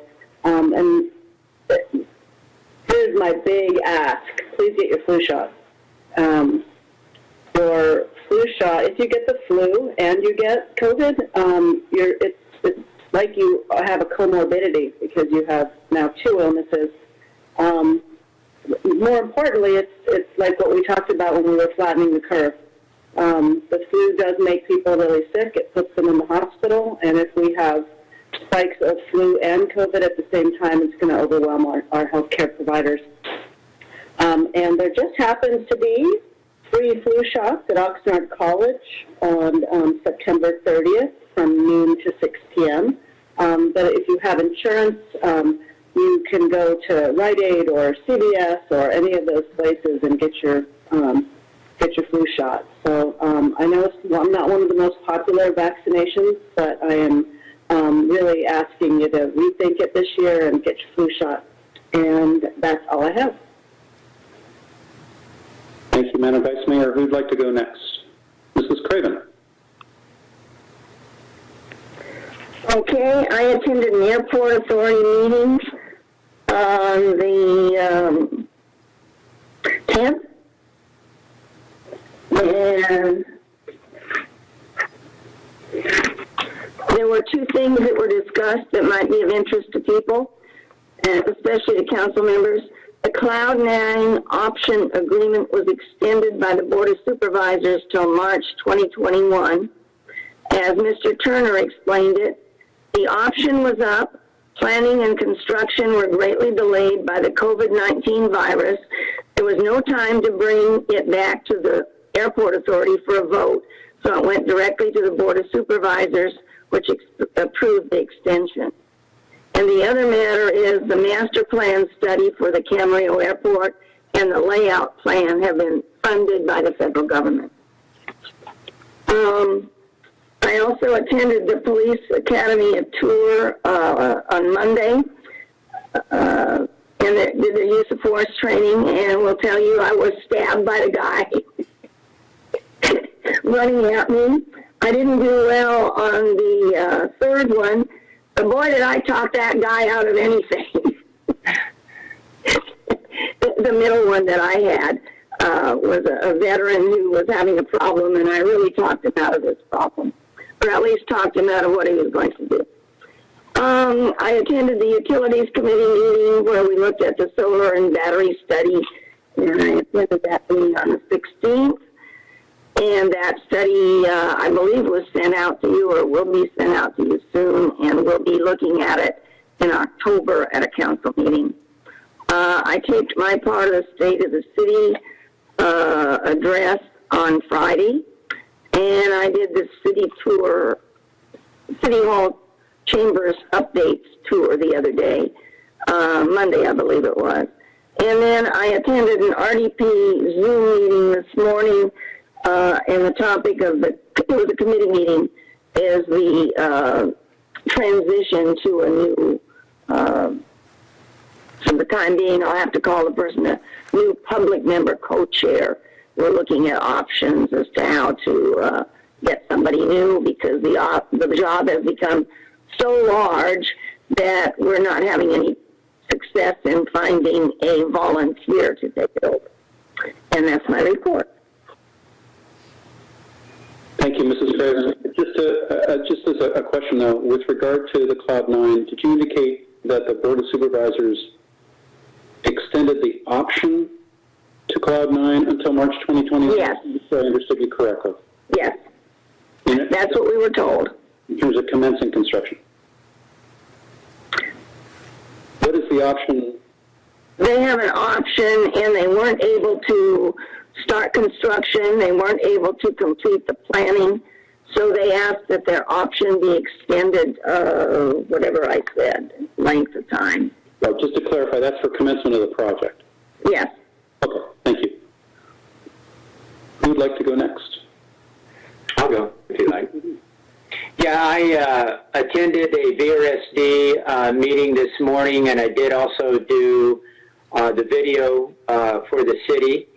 A couple of things. I requested staff to look into our monument sign over in Mission Oaks. I understand that they're in the process of trying to remove some of the weeds and other paraphernalia that's blocking that. It is a private individuals and or companies that own that, so it's taken a little while. But I've also noticed that there's quite a lot of trash around our freeways here, and especially kind of on our on and off ramps, and it's probably the COVID. Probably Caltrans isn't able to get their crews out to do some cleanup. It's not just here, it's at other places too, but I encourage everybody, not to litter with that. Maybe staff can still look in with Caltrans and see if there's anything that we can do to get a cleanup going at some point. And or also, the beautification of the on and off ramp, see if there's that's in their master plan at all. And I know staff is continuing to look at, and I would encourage them to continue to look at those potentials. And that's all I have, Your Honor. Thank you, Mr. Kildee. Mr. Mulchay? On September 10th, I attended the Airport Authority meeting, as Mrs. Craven had already filled us in on. On September 22nd, I attempted to I was present for the investment committee, the vice mayor and I. Unfortunately, we didn't have a quorum in order to formally hold the meeting. Our two public members were not able to make it. Mrs. Santangelo and I both reviewed the financials anyway, just got a brief from staff. On that same day, I attended the chamber remodel site visit with staff. And on September 17th, I filmed my portion of the State of the City for the State of the City taping. I do have one request, and understand we can't have a discussion about this, so I'll tread carefully. Something I brought up in public once, and this is with all due respect to staff and PVRPD and all the work and progress that's already been made in regards to the senior center or the senior/community center. And whether or not I would need to put this on a future agenda, that's initially what my request would be. to reconvene the ad hoc committee between the city and PVRPD and to explore the feasibility and or just perform due diligence as to whether or not the 24-hour facility on Carmen, which is now vacant, beyond that, I don't know what the status is of that building, as to whether or not that would be feasible for locating the senior/community center there. My only concern, or the reason I bring this up, is understanding that we've suspended the ad hoc committee in the meantime, primarily due to coronavirus. I don't know how we're going to bridge, or between us and PVRPD, the $40 million, which is probably now in excess of $40 million for the supposed project. So I'm kind of turning over rocks and looking for whether or not there are alternatives to bringing a project quicker to fruition and at a much reduced price or cost, if not very little cost, or a fraction of the cost to the public. So I'm wondering if there is interest in giving, I assume that council would have to give the ad hoc committee direction to reconvene and look at that, unless members of the ad hoc committee are already doing that. I don't know.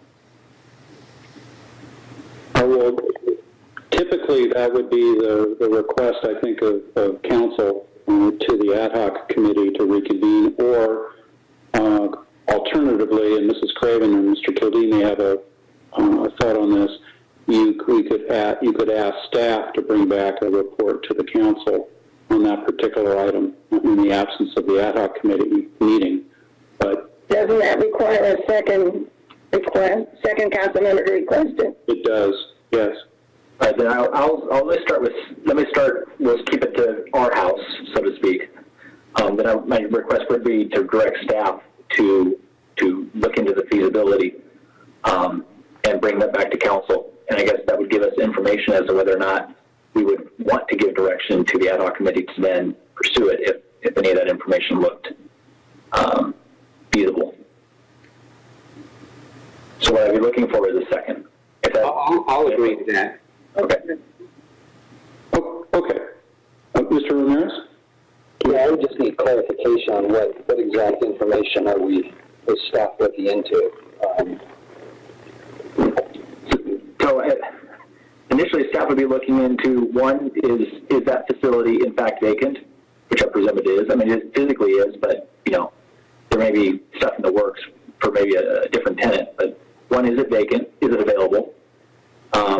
And if so, what would some of the financial costs be? Both lease costs, and I know that kind of comes down to negotiation, but I'm curious as to just where that initial number is. I know that leases right now for such large spaces might be rather more favorable than in, say, a year ago.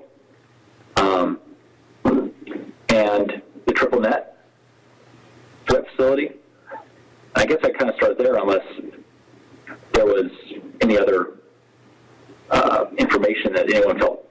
I mean, it's not feasible if the space is not available, and it's not feasible if the price is a ridiculous number to where in no way it would pencil out. So I'm just kind of looking for, I just kind of would like to go on a little fact-finding mission. Would it be good to find out from the Recreation and Park District if they're at all interested in this? Reaching out to them would be advisable too, and getting their input.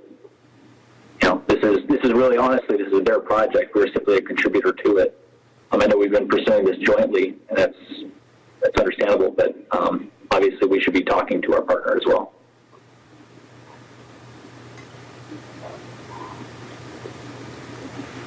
Is that, Greg, is that enough clarification, or do you have any other questions? No, it's not. All right. Let's see. Is everyone gone but me? That's it. I'm the last one. All right. As far as meetings attended on September 11th, I had a Ventura County Transportation Commission meeting, and I'm going to come back to that in just a minute, and also a Fox Canyon Groundwater Management Agency meeting on the same day. I did my filming on State of the City on September 17. I want to thank Ms. Santangelo for her comments regarding COVID-19 and our continuing need to be diligent on this. We're still in the purple tier, and we want to get out of it at the soonest possible time. On monuments, actually, Mr. Kildee brought up, and I'm glad he did, I was going to bring up something slightly different. I was going to bring up about the trash on some of the monuments, but also I had a city resident remark to me on the monuments. They just say City of Camarillo, and her thought was, why don't we say welcome to the City of Camarillo? So I thought that was a pretty good idea. So I don't know what the feasibility is of adding in language to a fixed monument at this point, but my request would be perhaps if there was a second for that, staff could actually look at that and advise whether that's feasible or infeasible from a cost or an effort standpoint. And to give us the cost? Yeah, you're right. It may be infeasible completely, but I would like to know. I don't know if I have a second for that one or not, but... I'll second that. All right. Thank you. It was from a resident on Berry Street who lives quite close to the monument there, and I thought it was a very good idea. Two things from the Ventura County Transportation Commission, and Kevin, I will also discuss at VCTC. I know staff will follow through with Caltrans on trash and so on freeway on and off ramps, but we can also discuss that at VCTC. But two things in particular from the last meeting I wanted to call your attention to. First of all, the Commission approved contracts with the Freeway Service Patrol for roving tow trucks on Highway 101 within the county for rapid clearing of disabled vehicles and motorist assistance, like they need a gallon of gas to get them out of the traffic lanes during peak traffic periods. And those peak traffic periods are from 6 a.m. to 9 a.m. and 3 p.m. to 7 p.m. It's a partnership program between Caltrans, CHP, and the local, what's called the Service Authority for Freeway Emergencies, which coincidentally the acronym is SAFE. Go figure that, huh? And VCTC is the quote-unquote SAFE for the county. SAFE will contract with the tow operators to provide this service. It's funded in the VCTC's 2020-21 budget, and it will begin next March. That's the contractors have been chosen. They're not allowed, for those of you who might be interested, that they're not allowed to tow a vehicle to other than like a pre-designated spot, like a park and ride. And then that's it. And then the owner of the vehicle needs to make arrangements to have his or her vehicle then towed on to, or worked on or towed on to another station.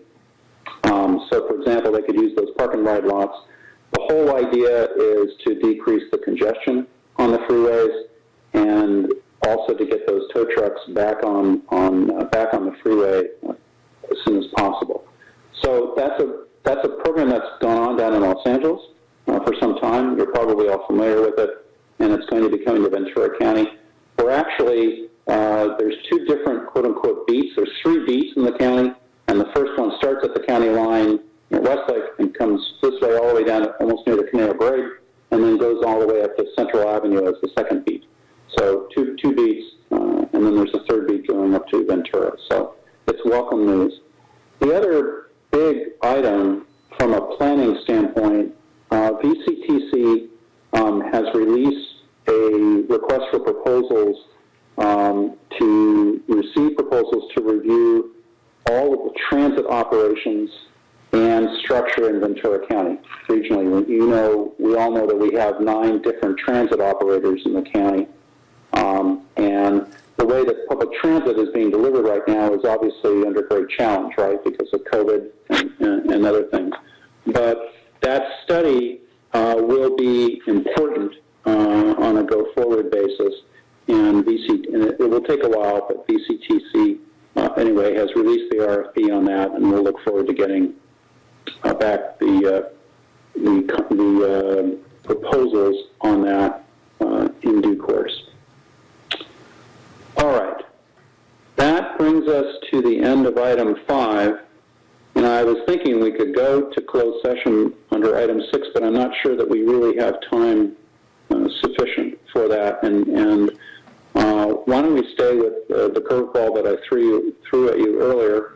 We'll go ahead and recess right now, come back at 7:30 sharp, start item 7, public comments, and then go to items 8 and 9. Everybody okay with that?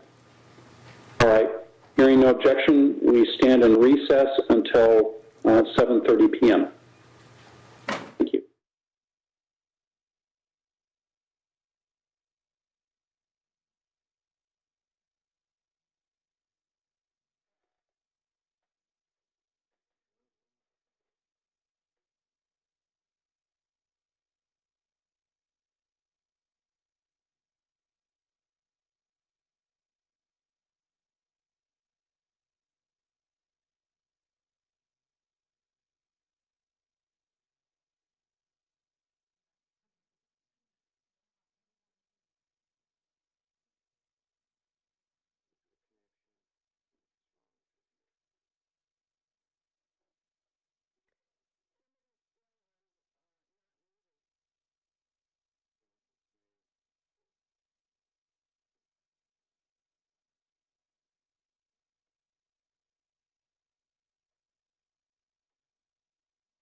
And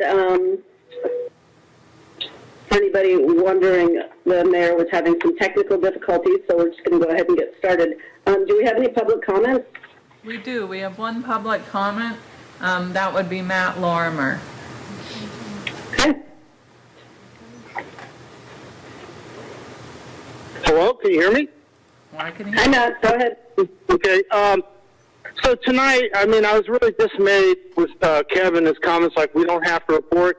You were talking about the business grants, how you're going to withhold information.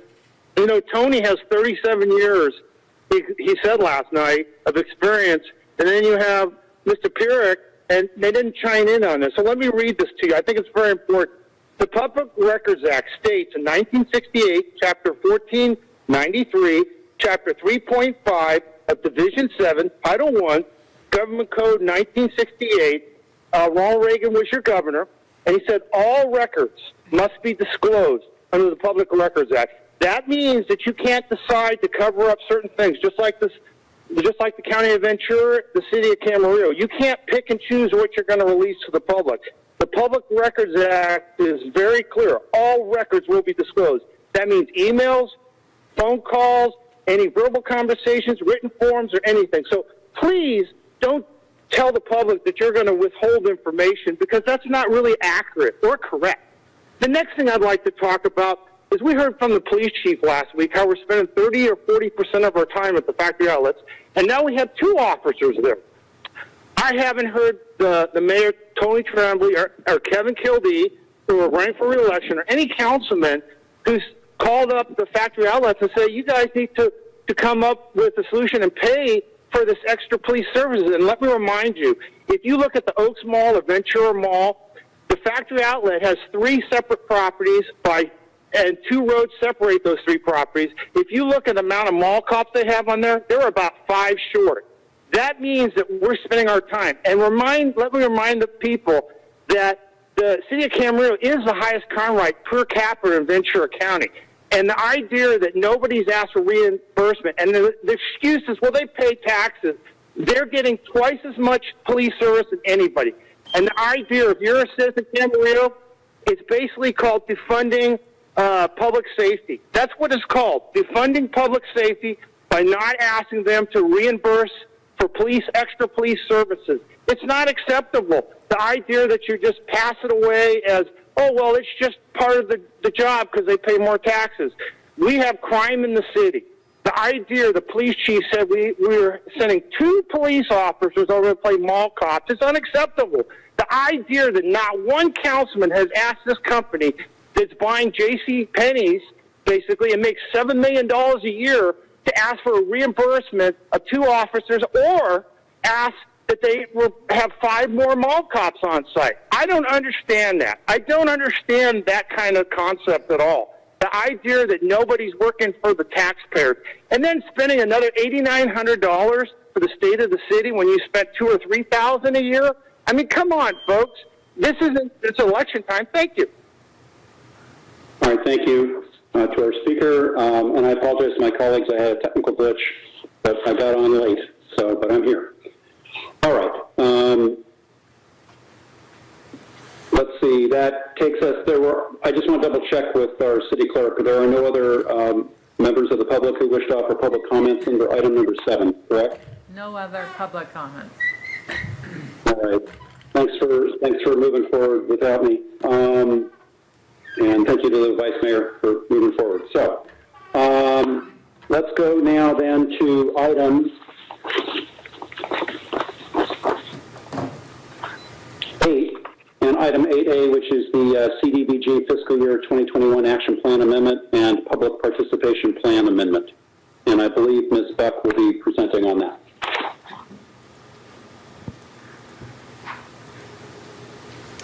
John, do you have a clicker? Thank you. Good evening, Mayor Trembley and council members. The Community Development Block Grant Program, or CDBG, is administered by HUD, the U.S. Department of Housing and Urban Development. CDBG is an annual formula grant available to state, county, and city governments to help address community needs such as housing and public services.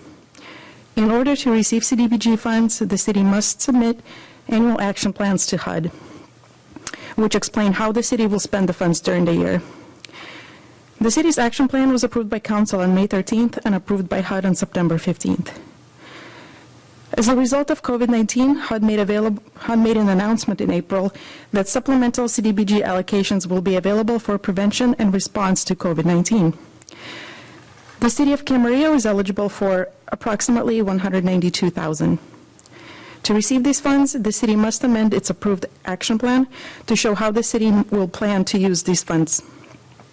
The city must also amend its public participation plan to establish expedited procedures approved by HUD. This table summarizes the annual action plan amendment process. At your last meeting on September 9th, staff presented the funding applications and preliminary allocations for the supplemental CDBG funding. And tonight you'll review the final funding recommendations to include in the action plan amendment. The amendment will then be submitted to HUD for review, and after HUD review and approval, the city will receive a funding agreement from HUD. At that point, we'll be able to execute individual funding agreements with each agency that's approved for funding. The four applications received for funding include St. Columba's Church, requesting $25,000 for the food pantry. Caregivers of Ventura County requesting $25,000 to be used on coordinating volunteer services, which include grocery and medication delivery. St. Vincent de Paul requesting $30,000 for emergency assistance for food, rent, utilities, gas, and clothes. And Lutheran Social Services is requesting $110,000 for rent and utility assistance. Only the remaining $2,300 will be used for administrative costs so that all agencies can be fully funded. As a part of this action plan amendment, staff proposes to adjust the allocations to its regular CDBG program. At the end of last fiscal year, a total of $43,000 remained unspent and is available for the current fiscal year. We recommend allocating $30,000 of that to the owner-occupied housing rehabilitation program, which will increase the allocation from $25,000 to $55,000. And the $55,000 will cover 2 rehabilitation loans that were already approved last year, but the work on the homes was not completed due to COVID-19. We recommend allocating the remaining $13,000 to the Affordable Housing Property Acquisition Program, which will increase the allocation from $201,000 to $214,000. The City Council authorization is required to purchase property. This item only changes the allocations included in the annual action plan. We have new information regarding the supplemental CDBG funding. On September 11th, HUD announced that Camarillo will be eligible for an additional $384,000. This will increase our total supplemental CDBG allocation from $192,000 to $576,000.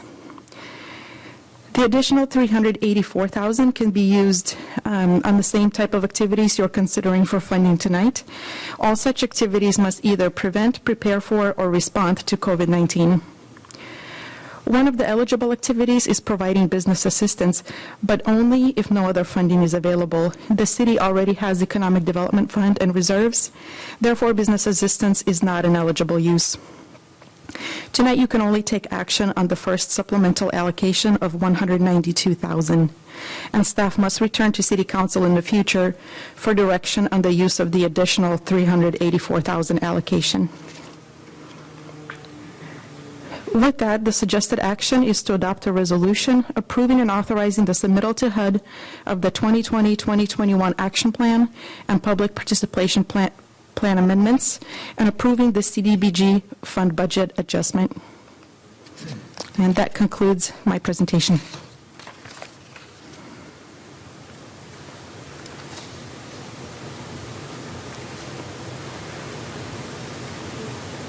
Tony, you're muted. You're muted, Tony. Those technical glitches tonight.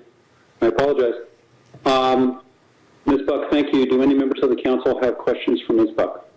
I have a question. Mr. Kildee. Yeah, Ms. Buck, I mean, that's good news that we're going to get the extra money here. Do we kind of know, is that just an accounting kind of principle that happened here, or were we? I know it's kind of speculation about how much money that we're going to get here, but that's really good news. But it's quite a bit more money. I'm happy about that. Don't get me wrong. I was just kind of curious as to whether or not somebody dropped out, or maybe if you have any extra information additional that you might be able to pass on. HUD has decided to allocate additional funding to a lot of jurisdictions. Every city in Ventura County is getting an additional allocation, including Camarillo, and that is based on a formula that they use. Thank you. All right, are there any other questions for Ms. Buck before we open this up to the public hearing? All right, hearing none, we'll now open the public hearing on this matter. And let me inquire the city clerk. Madam City Clerk, do we have any speakers who wish to address the council in the public hearing? I have no speakers on this item. All right, hearing that there are no speakers, we're going to go ahead and close the public hearing and bring this back to council for discussion. Who would like to start? Mr. Mulchay. This is in line with what we discussed and had given direction on the last meeting, so I can support it. I'm really happy to hear about the additional approximately $380,000 in funding. So that's very good news. Mrs. Craven. I can support it as well. Who wouldn't? Vice Mayor Santangelo. Yeah, we talked about this at length at the last meeting, so I support it. Mr. Craven. Yeah, this is a good news. I'll support it. I'm ready to make a motion when everybody's ready. I know, Mr. Mayor, if you have some comments too, I'll wait for your comments. No, I think there's a pattern emerging, so a motion would be appropriate. All right, I'll move the suggested action. Second. All right, we have a motion and a second on the recommended action. Madam Clerk, would you please call the roll? Councilmember Craven? Yes. Councilmember Mulchay? Yes. Councilmember Kildee? Yes. Vice Mayor Santangelo? Yes. Mayor Trembley? Yes. That motion carries unanimously. Thank you very much, and thanks to Ms. Buck for her work on the CDBG matter. It does take a lot of time, I'm sure. All right. With that, we are going to go to item 9A, departmental. This is the triennial review of General Plan Amendment 2017-2, New Urban West Inc., Camarillo LLC, Camarillo Springs LLC, proposed Camarillo Springs golf course development. And I believe Ms. Lee is going to present on this item. Thank you. Good evening, Mayor Trembley and members of the City Council. Tonight I'll be providing you with a report on the triennial review of the referral of General Plan Amendment 2017-2, which was referred by the City Council on September 27th of 2017 for the proposed Camarillo Springs Golf Course redevelopment project requested by Nui Camarillo. But before I get into the status update, I want to provide you with a quick overview of the city's general plan. And as you know, the city is required by state law to have 7 mandatory elements of the general plan, and those include housing, transportation, land use, noise, safety, open space, and conservation. In addition to these 7, the City Council has adopted 2 optional elements, which are the community design element and the curb element. The general plan is a long-range policy document and is periodically updated. The City Council has adopted a policy for reviewing non-city initiated general plan amendments. The City Council must refer a request for a general plan amendment to allow for further analysis and study. The referral does not imply any ultimate approval or denial. Any application for a general plan amendment requires future Planning Commission and City Council public hearings. In accordance with the City Council policy, every 3 years after the Council grants the referral, staff is to provide an update at a triennial review before the Council. At the conclusion of the Council's discussion, the council may allow the referral to stay in place and continue the processing of the general plan amendment, or the council may rescind the referral and direct staff to stop the processing of the general plan amendment. The property being discussed is the existing 182-acre Camarillo Springs golf course located at 791 Camarillo Springs Road. The golf course is surrounded by the Camarillo Springs Mobile Home Park, single-family detached homes, and townhomes. Ridgeview Street is along the northern border of the golf course. West of the golf course is Conejo Creek, and the wastewater treatment plant is to the southwest, with hillsides located to the east. The site is currently an 18-hole golf course with a driving range and clubhouse. The property currently has a general plan land use designation of quasi-public and is zoned rural exclusive and rural exclusive 1 acre minimum lot size. The general plan amendment referred by the City Council was for a request to redesignate 30 acres of the existing golf course from its current quasi-public designation to low-medium density residential, 5.1 to 10 dwelling units per acre. And this would allow for the construction of up to 300 residential units. The remaining 152 acres of the golf course property would remain as quasi-public for golf course use. And this is a site plan showing certain elements of the project and project description submitted by the applicant. And as you can see here, after detailed maps and plans of the project were submitted by the applicant, the residential development footprint is now proposed as 31 acres. On that 31 acres, the applicant is also requesting a change of zone from rural exclusive to residential plan development up to 8 units per acre, and a tentative tract map to subdivide the property for the development of 248 single-family detached, for-sale senior housing units. The project also includes new walking trails, a park, dog park, and a renovated golf course clubhouse. The applicant is requesting to reconfigure the golf course from an 18-hole golf course into a 12-hole course under a special use permit modification. A total of $142,501 in application fees have been paid to the city. When the City Council referred the general plan amendment, the referral included various studies to be required, including a fiscal impact analysis, pro forma, analysis of impact to property values, and hydrology and hydraulic study. The city is under contract with Roger Dale of the Nadelson Dale Group and Richard Singer of the National Golf Foundation to prepare the fiscal impact studies. City staff manages these contracts, which are being paid for by the applicant. These studies are currently under preparation. As part of this status update, I want to briefly recap the recent events, specifically following the onset of the COVID-19 public health emergency. On March 20th, the Ventura County Health Officer placed restrictions on non-essential activities, including the closure of golf operations. A month later, this order was updated and golf operations were allowed to resume. However, shortly before the updated order, Western Golf, who managed and operated the golf course, terminated their agreement with the ownership, and the golf course did not reopen following the updated order.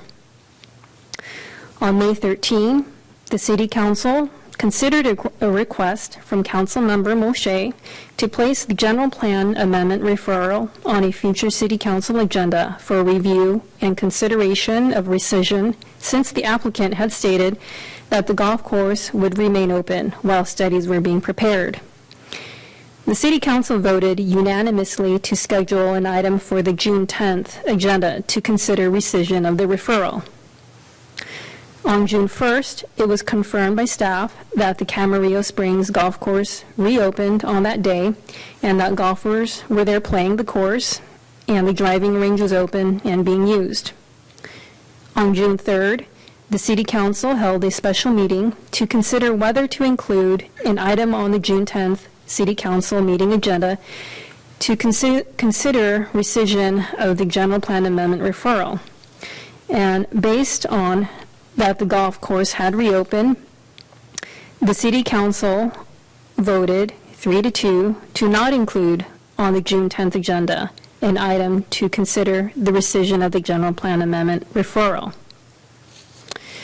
Staff periodically conducts site inspections of the golf course and continues to monitor the maintenance of the landscaping, parking lot, and the golf course. Hydrology and flood impacts have been a topic of concern, and so I want to take a few minutes to provide an update on the project's review with respect to these issues. The applicant has hired PACE engineering consultants to prepare the master drainage plan for the proposed project. The drainage plan provides the framework for the project design and feasibility. The city is aware that a conditional letter of map revision application, or CLOMAR for short, was submitted to FEMA. Before FEMA can issue the CLOMAR, the city must publish a public notice of the modification to the flood map. However, the city will not publish this notice until after the project has received full entitlement approval by City Council, including conditions of approval specific to stormwater hydrology, hydraulics, and drainage. If the project is approved, then the grading and improvements identified in the CLOMAR must be completed and receive final approval from FEMA. City requirements related to stormwater hydrology, hydraulics, drainage, and flooding must be met through the entitlement, design review, and construction processes before a final determination can be made by FEMA to issue a final letter of map revision, which effectuates any modifications to the flood zone. The city is also aware that NUI has submitted hydrology and hydraulic modeling and analysis to the Ventura County Watershed Protection District for review relative to the Conejo Creek. The applicant has indicated that Watershed has concurred with the preliminary flood safety design. However, further detailed hydrology and hydraulic calculations and modeling will be required as part of the review of the specific design of the project and prior to any associated approvals by Watershed, FEMA, and the city. A significant requirement of the project is to provide an unobstructed emergency drainage overflow facility to allow any water accumulated within the project or existing Camarillo Springs developments to flow downstream without causing any impacts to any structures. The design and construction details for an emergency overflow will need to be submitted to the city for review and approval, along with the rest of the project improvements before the project receives final approval for construction. With respect to the California Environmental Quality Act review, in May of 2019, the city entered into an agreement with Cadence Environmental Consultants for the preparation of an environmental impact report. Again, staff is managing this contract, which is being paid for by the applicant. Together with the economic studies and the EIR, a total of $330,492 has been deposited to the city by NUI for the consultant studies. The draft EIR was released this past Monday for a 45-day public comment period beginning on September 21st and ending on November 5th. Responses will be provided for all comments submitted during the public comment period. In the future, the final EIR will be presented for review to the Planning Commission and City Council through the public hearing process. Since the project was referred in 2017, the applicant has been working with staff to address comments on the tentative track map, CEQA, and the project details and has expressed their interest in continuing with the general plan amendment. Staff provides the following options for the council's consideration. Option 1 is to allow the referral of General Plan Amendment 2017-2 for Nui Camarillo LLC and Chameleon Springs LLC to remain in place and to continue to process the General Plan Amendment. Option 2 is to rescind the referral of General Plan Amendment 2017-2 for Nui Camarillo LLC and Chameleon Springs LLC and direct staff to stop processing the General Plan Amendment. And this concludes staff's update. The applicant has also a presentation that they would like to make. Before we go to that, do any members of the council have any questions for Ms. Lee? Mrs. Craven. Yes, let me get to my question, which I had written down.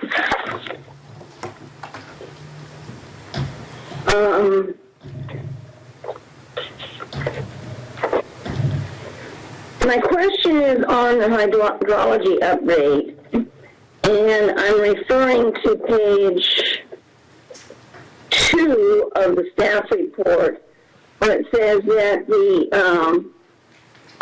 in September of 2017, the City Council authorized the filing of the GPA application and referral, but it had before it could come back, it had to include various studies to supplement the GPA application, and one of those is the hydrology study, and it says a detailed hydrology and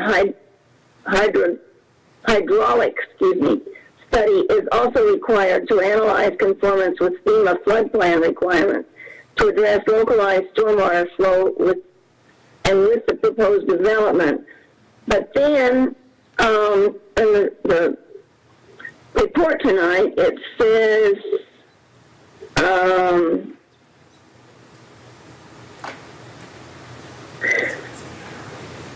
the design and construction details for an emergency overflow have not been submitted by the developer and will be required to be reviewed and approved by the city along with the rest of the project improvements before the project receives final approval for construction, which is different than coming back to us at the same time that we would look at the general plan referral if we vote tonight to continue this. Am I understanding that incorrectly, or I'm talking about a timing issue? Yes, correct, Councilmember Craven. I'll attempt to shed a little bit more light on that. And the request and direction from council to prepare the hydrology study and hydraulic study as a part of the initial GPA process was to look at the fundamental question on is it possible to design the project in a way to be able to be constructed within the floodplain, the existing floodplain. So first step has been, which the applicant has done, is gone through the larger scale baseline hydrology and hydraulics to come up with an approach, a plan that's been through review, the first preliminary review, and obtaining concurrence from Watershed that their baseline analysis looks to be a feasible approach to for the project to be able to be constructed within the floodplain, along with the process through FEMA to submit conditional letter or map revision application, which they've done that, and FEMA has indicated that what's been submitted based on the plans for the improvement and that baseline foundational hydrology and hydraulics is satisfactory to move forward with a conditional letter of map revision. And then based on that information was deemed sufficient to be able to be put into the EIR. So the hydrology, hydraulics section of the EIR lays out in more detail what has been done and the approach.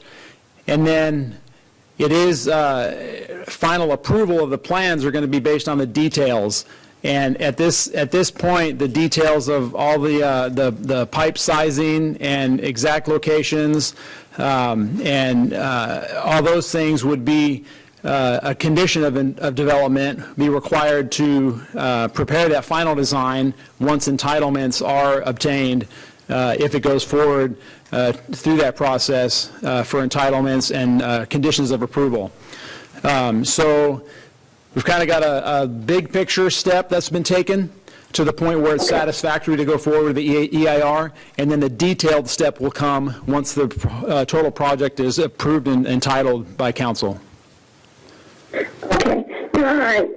I have a couple more questions. Go ahead, Mrs. Craven.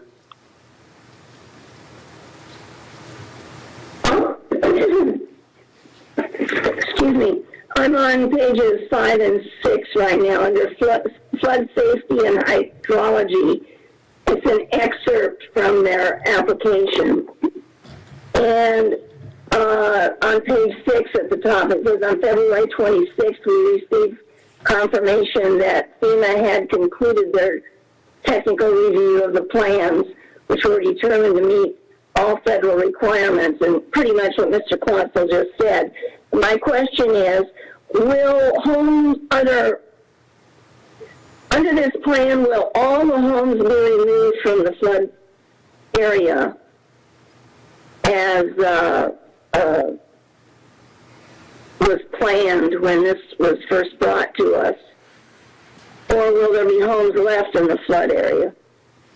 I mean, currently a lot of them are in a flood area. Right.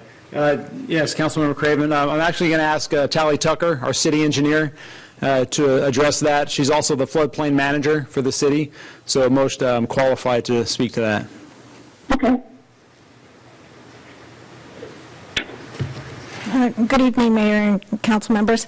Their current proposal is to remove all of these structures that are currently in the floodplain, and I do want to clarify that as people use the word floodplain, it's the 100-year floodplain. Catastrophic, there may be a storm larger than that, or there may be back-to-back-to-back 100-year storms, which causes way more water than the 100-year. But for the design standard of the 100-year floodplain, which is what we're all referring to, all the structures are currently proposed to be removed. There will be lots along the lake, portions of the lots that will remain in. In those cases, lenders may require flood insurance. So there's a difference between the actual flooding of the structures and the requirement for insurance. So some of them will still be left in such a condition that they'll need flood insurance. I think they have 27 lots that may require flood insurance. Many of the people own their homes, so of course they don't necessarily, need lending, so they would not be required to have flood insurance. But if someone does need a loan, then the lender may require it. FEMA does not. It will not be mandatory by FEMA. The city wouldn't require it. But again, we're finding through the whole National Flood Insurance Program that lenders may require flood insurance. So the structures themselves are being proposed to be out. So I know some people here, I'm out of a floodplain, they think it's the whole lot and structure. Other people understand that it's just the structure. So they did try to describe it that way in their analysis, but I just wanted to add some clarification for what people are thinking.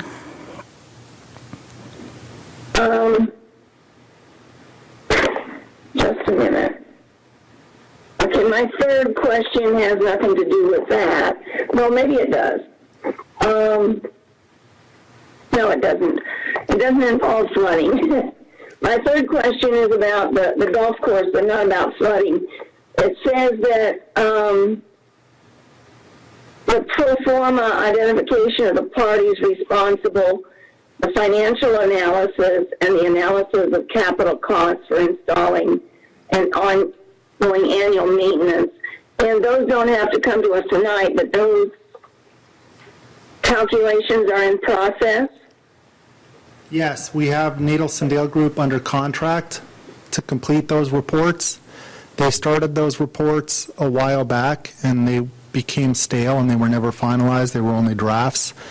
And we don't want them to continuously reinvent the wheel with this, so we told them to just wait until we get further along in the environmental impact review report preparation, and that we will be coming back to them at some point in the future to have those studies updated and finalized, which will be part of the public review process.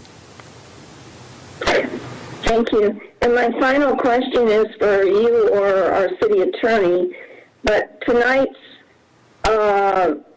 decision is, again, totally discretionary. Is that correct? According to the city council policy, yes, it's fully discretionary in relation to the general plan amendment referral. Thank you. I would like to supplement that. I would say that, yes, you do have discretion. However, I would also indicate to you that there could be some legal risk associated with a rescission at this point, given that the draft EIR was just released for public circulation 2 days ago, and the public hasn't had an opportunity yet to give input on the draft EIR. And the council, of course, in 2 days has only had a limited opportunity to review the draft EIR as well. Can I ask one more question of the attorney? Please. Okay. So having said that we would put ourselves at risk tonight, if when it came to the final decision, after the EIR circulated and assuming it went past the Planning Commission and came to us, is that totally discretionary, or do we have to legally consider the EIR and how much money they spend? The answer to that is you have discretion at the time it comes to you in the scenario you just described. When the EIR has been completed and it comes to you for decision, you have discretion on whether or not to amend your general plan or not. That is discretionary. Thank you. That's all I have, Your Honor. Thank you, Mrs. Craven. Other members of the council have questions for Ms. Lee. Vice Mayor Santangelo. I just wanted to follow up on the structures versus lots, because that was one of my questions, and I just want to make sure I understand it, because if I actually did read the EIR and the draft EIR, and it said that for one section that 27 structures will be out of the floodplain. Is that the designation of the difference? So the lot is not, but the structure is? Correct. So basically, as the lake fills up, you know, you have a lakefront property and the lake starts to rise and it starts to actually cross your property line, maybe 10 feet, but your structure sits 15 feet away from the edge, then you do see water on your property. That may cause the lender to make you get flood insurance, but as far as your structure, you are clear from that 100-year flood event. Okay, thank you.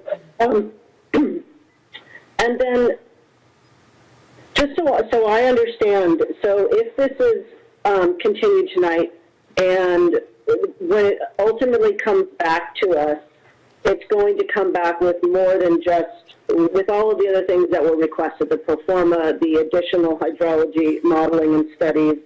I can't remember the list, but so there's more information coming than what's in the EIR that we can see. Yes, that's correct. There'll be much more information, including analysis from staff. Okay. Okay, thanks. Are there other questions for staff? All right, hearing no questions at this point, I'm going to go ahead and call on I understand the applicant is available. And I'm going to call on Mr. Jonathan Frankel from New Urban West.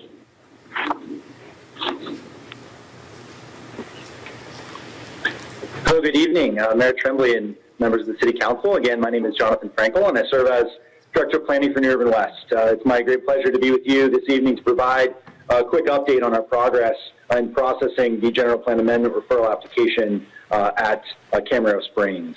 So just bear with me. I'm just going to attempt to share my screen momentarily. Looks like I may not be able to do that. Well, perhaps the host of the meeting, if the city clerk or other can enable that function As I'm speaking, I can go ahead and share that. Here we go. It looks like that has been done. Thank you so much. Mr. Franco, we are going to pull up the presentation momentarily. Just a moment. Excellent. Again, thank you so much for this opportunity to present this brief update. This evening, I just did want to focus on four quick items. Firstly, ongoing efforts related to our community outreach in the Camarillo Springs and broader Camarillo community.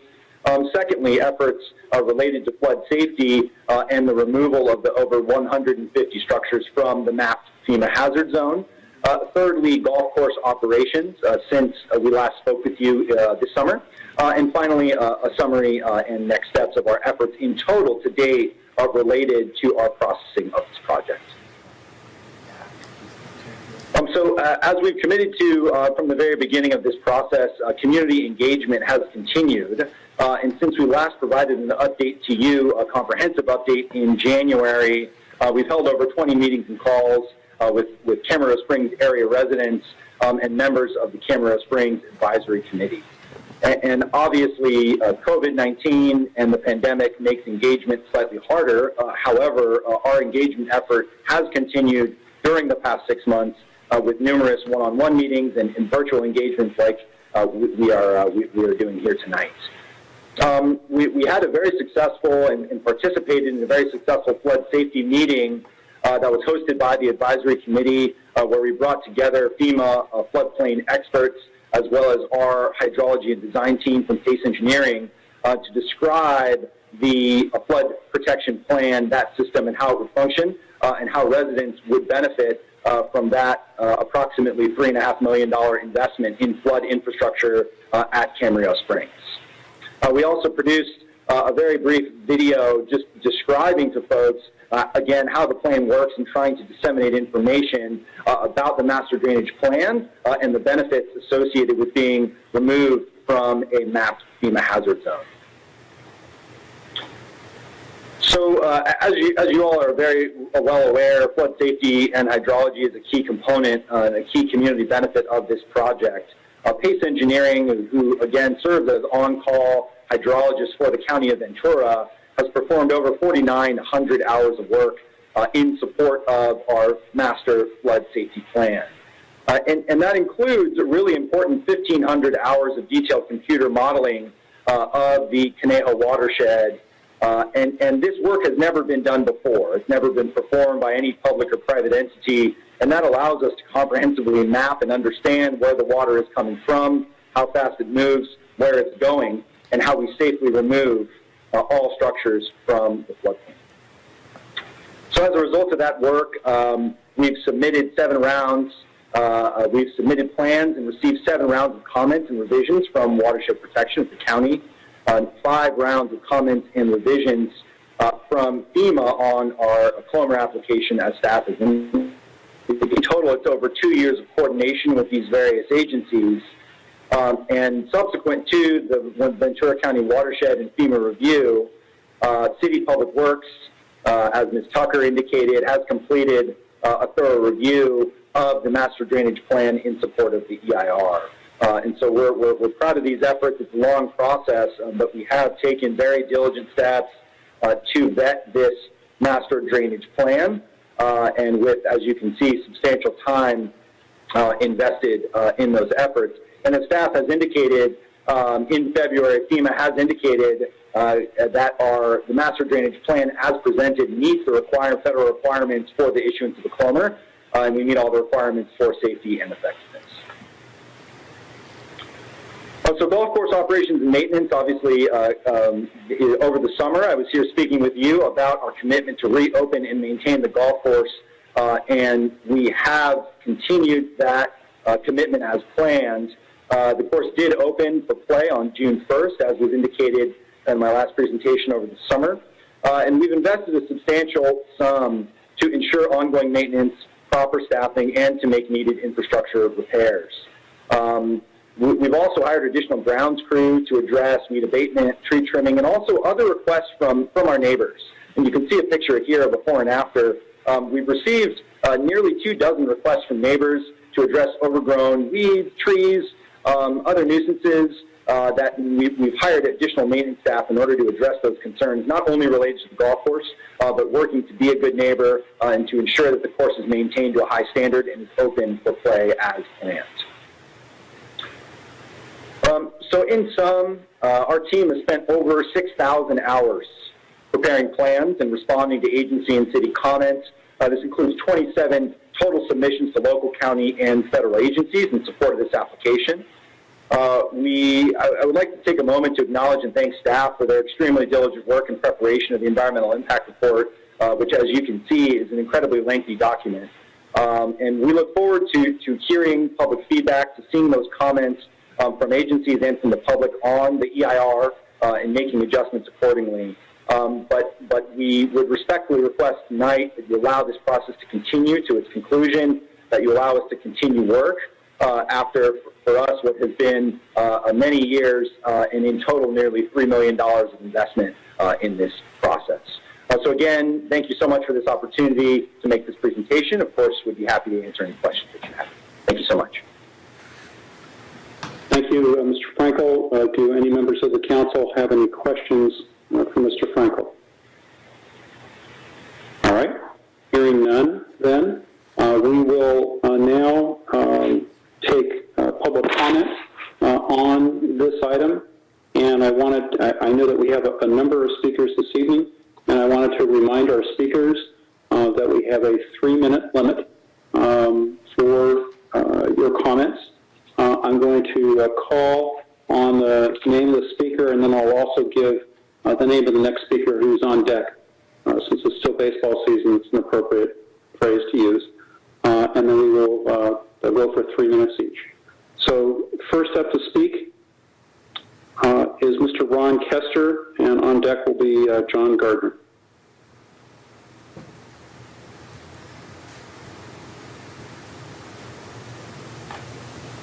Can you hear me? Yes, we can, Mr. Kester. Okay, thank you. Council members and staff, I'm Ron Kester, and I live in Camarillo Springs at 6329 Gatana Avenue. I'm also co-chair of the Camarillo Springs Golf Redevelopment Advisory Committee. We are all volunteers having no financial interest in the project and not getting paid. Just concerned, involved residents of Camarillo Springs trying to increase factual communications. The advisory committee has been working on saving Camarillo Springs Golf for 4 years, and we're excited to have the EIR released and to begin the final stages of the DPA referral review and approval process. The advisory committee and the over 350 households that have presented project support cards to the City Council in this and previous meeting look forward to the benefits it will bring to our community and city, and support your adopting option 1, continuing the GPA referral project process to its procedural conclusion, hopefully approval. We look forward to keeping golf in Camarillo Springs with a new state of golf course, clubhouse, and restaurant, adding over 8 acres of new publicly accessible parks, walking trails, and dog park, adding over $3 million of comprehensive flood safety infrastructure to prevent future catastrophic flooding and remove 160 homes from the floodplain. By the way, the EIR found that the project could meet all flood-related requirements without the full $3.5 million in improvements. But New Urban West is committed to protecting and improving the community, especially the 160 homes in the floodplain, and then providing 248 senior homes for this growing underserved demographic segment. All of this at no cost to the existing homeowners or the city of Camarillo, all subsidized by the new homes that will occupy only 17% of the total project area. 30 acres of new homes generating 151 acres of new golf course and usable recreation open space. The newly released EIR finds that the proposed project does not cause any significant or unavoidable economic impacts, and that the planned project supports and is within the guidelines of the city's general plan housing element and general plan recreational element. The EIR answers the environmental impact questions surrounding the project, but there are 2 other areas that generate questions: golf course long-term viability and effect on property values. Both of these areas are addressed in studies required by the council as part of the GPA referral approval. As mentioned before, the advisory committee is committed to providing all the factual information available.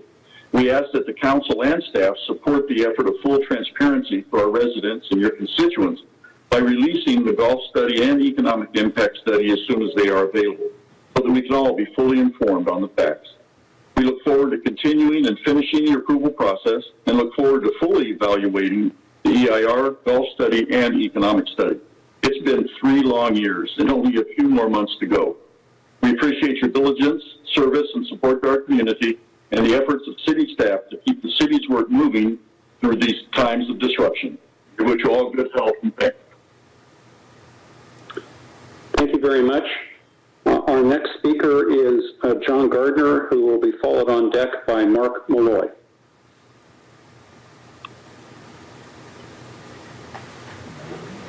Good evening. I'm John Gardner. I live on the golf course, and I continue to support this project. I believe it's a win-win for all of us. I was happy to read in the EIR summary that was released this week about the benefits of the project, which we've talked about, adding 248 specialty homes, senior homes, which is part of the city's housing needs and goals, removing all of those structures from the floodplain map at the conclusion of construction, and then totally renovating the golf course to include a brand new clubhouse and restaurant. While the benefits of the project seem obvious, I was even more pleased to read that the project can be completed without any unavoidable or significant environmental impact. Most of the mitigation requirements seem to be related to the construction process itself, and of course would be addressed by New Urban West as required by the EIR. In addition, the EIR finds that no alternative project on this site would have less environmental impact than the proposed project. I interpret this to mean that if this project is denied, any likely future project that might be proposed using the current zoning regulations would likely have a greater environmental impact than the proposed project. So I see this bird in the hand project, if you will, seems very positive on many fronts versus a huge uncertainty that would face me personally and our neighborhood and the city if this project is not approved. I think we'd have years of uncertainty and great angst amongst a number of people. With regard to the great benefit of removing the existing homes, some critics have said that the project would increase flooding. However, the EIR specifically states that the project would not substantially increase the amount or rate of on-site or off-site flooding, nor would it substantially threaten stormwater damage to the existing stormwater systems, nor would the project impede or redirect existing flood flows. In view of these great benefits and the minimum environmental impact, I strongly encourage the council to logically approve option number 1 tonight, to allow the EIR process to continue as prescribed, and ultimately I would encourage approval of the project for construction. Thank you. Thank you. We will next hear from Mark Mulchay, and on deck will be Glenda Garces.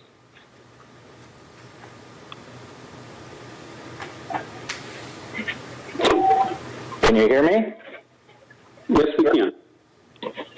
3 years ago, I was stunned council voted to consider conversion of one of Camarillo's largest public recreation spaces to housing, based on the claim the golf course was not economically viable.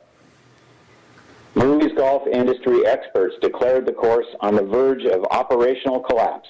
The truth is, the owner had ordered reduced irrigation and care that made course conditions the worst in Ventura County.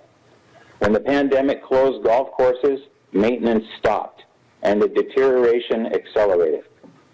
My congratulations to the council for wisely seeing through the ruse, requiring the reopening of the course June 1st.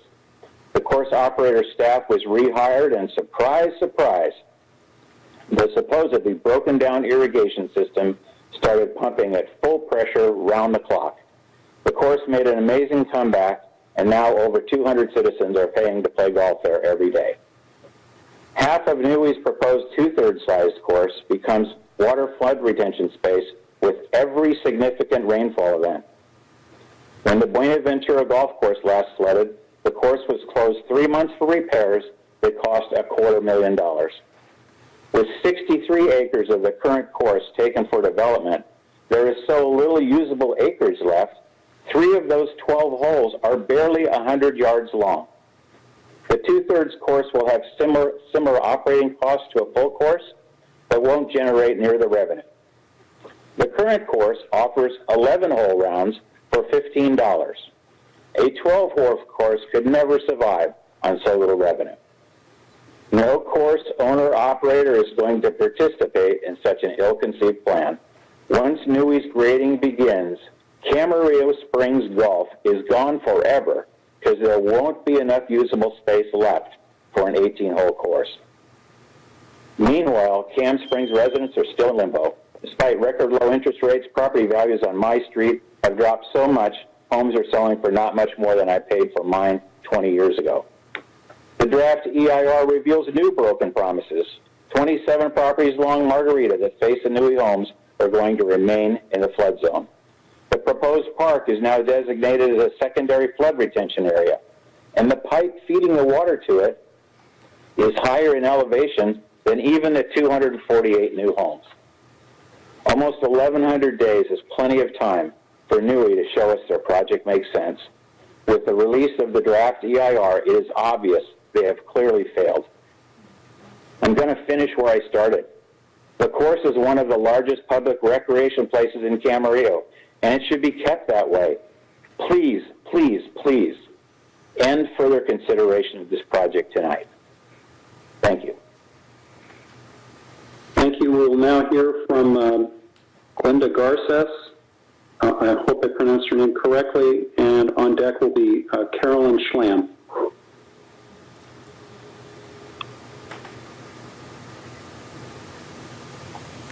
Good evening. Can you guys hear me? Hello? Hello. We cannot hear you.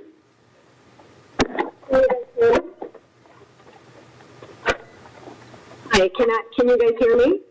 We can hear you now. Perfect, excellent. Good evening, Council. My name is Glenda Garces. I live in 74 Calle Cataluna, which is in the courtyards right next to the golf course. I'm going to keep my comment pretty brief, but I am the mother of 2 young girls, and one of the things that I noticed in these public comments is our children don't have a voice. We see a lot of people making their comments over 55 and above. Please remember, this is 2020. This has been a very hard year, and I think one of the things that our children, especially in our community, every single day, all they hear is their planet is dying, climate change is happening. They feel helpless. And if there is one thing that you guys that have the power to do is take control at the local level and stop this overdevelopment. Their green spaces, we're losing them. And it is my hope that I may not be able to save the Amazon, I may not be able to save the world, but I do want to use these 3 minutes to say we have the power to stop this overdevelopment. We have the power to stop these people that have already enough money from destroying the green space that our children deserve. If anything, we should do a meeting with our children from our community, not these people that are already retired and have lived. Our children deserve a voice. And if I could do that tonight and ask you to consider, let's ask the children what they think. This is their green space. This is their open space. When the golf course was closed, the amount of children playing and walking and riding their bikes was amazing, and it was beautiful to see. Just please put yourself in their shoes. Stop this madness. It is not necessary. New Urban already has enough money. Thank you so much. Thank you. We'll now hear from Carolyn Schlam, and on deck will be Gabriel Magyar. Mayor Trembley, those 2 people are not actually online at the moment. So we need to move to Terry Denson. All right. Thank you, Madam Clerk. So we will now recognize Terry Denson, and on deck will be Katya Wright. I hope I'm pronouncing these names correctly. Good evening. My name is Terry Denson, and I'd like to speak about this.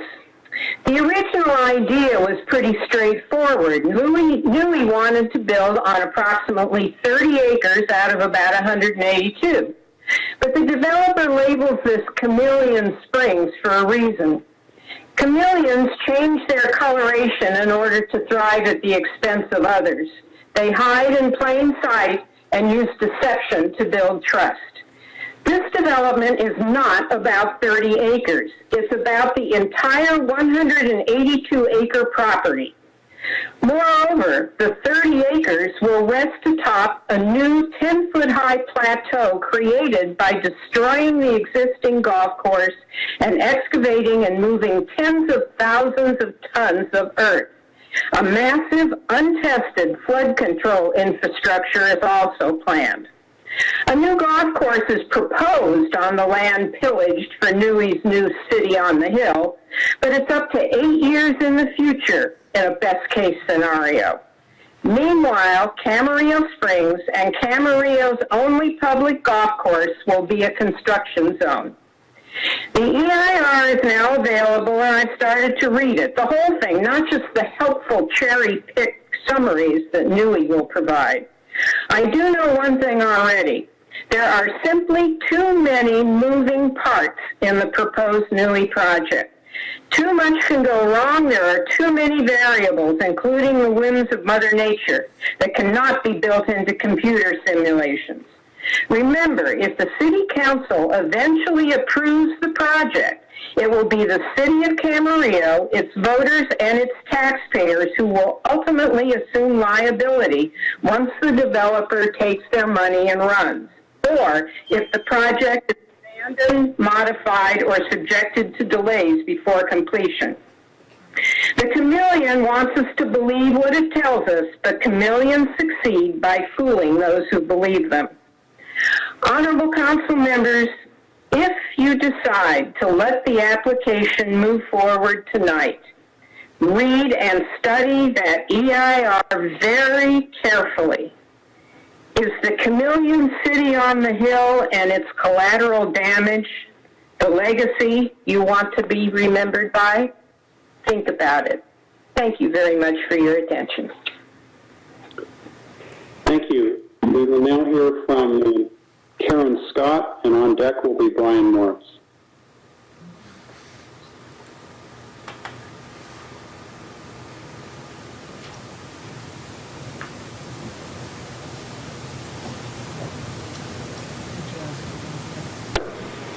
Thank you.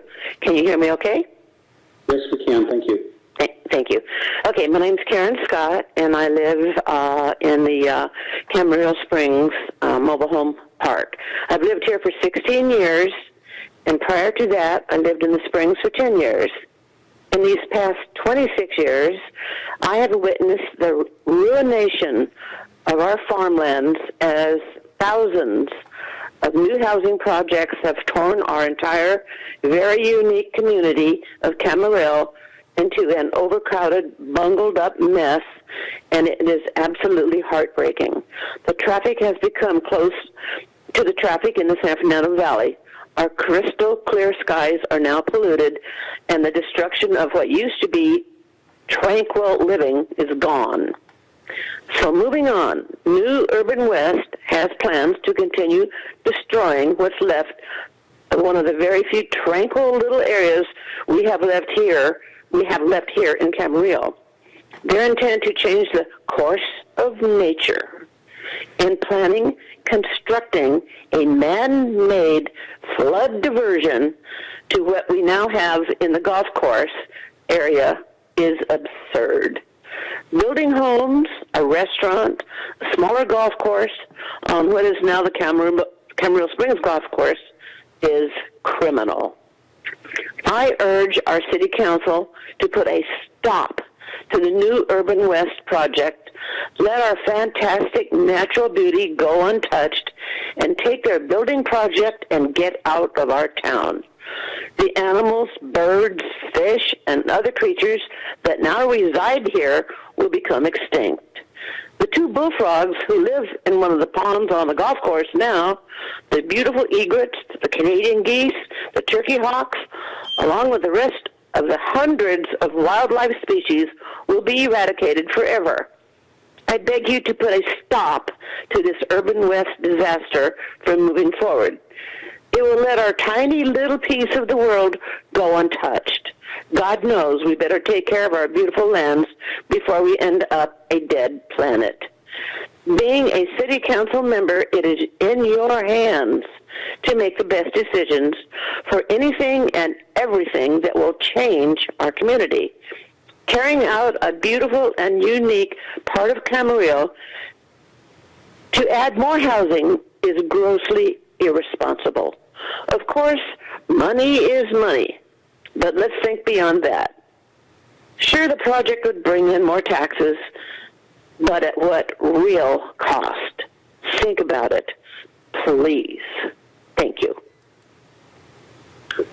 Thank you, Madam City Clerk. I think we may have skipped over Ms. Wright, Katya Wright. Actually, she's not on the line, so you did perfect. All right, so we're going to hear next then from Mr. Brian Morris, and on deck will be Harold Hyman.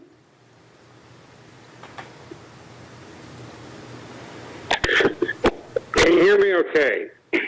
Yes, we can. Good evening, honorable city council members. My name is Brian Morris.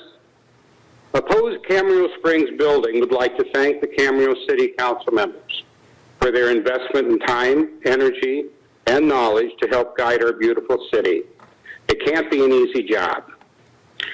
One matter before you tonight is to extend or deny the Camarillo Springs golf course referral.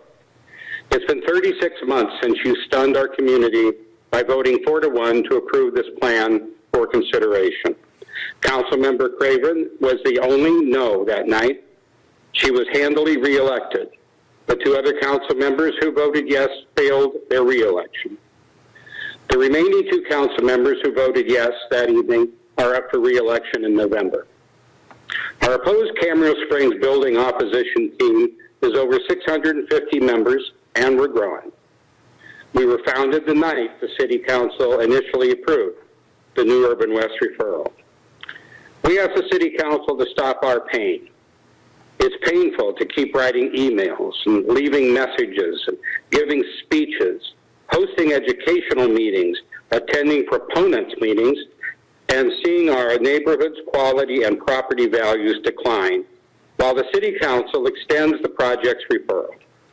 The New Urban West project's referral was conceived with the notion that the Camarillo Springs golf course was beyond repair and that golf itself was declining. Both statements were a lie. They are lies today as well. It's taken 3 years for New Urban West to deliver an EIR, which after just a few minutes of review falls short of meeting the promises they and their advisory committee have made to the homeowners. With all due respect, where do you stand on this Rube Goldberg plan?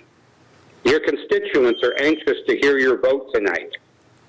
Will you extend the project and inflict more time, effort, and pain on the Camarillo Springs residents?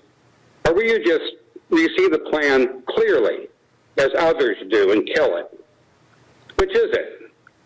We're certain the City Council has a great deal of business to move on to, and we would like to return to the lives that we knew 46 months ago, of course with the exception of COVID-19. And by the way, for legal, I heard a comment about that. You're going to get sued sooner or later by the owner.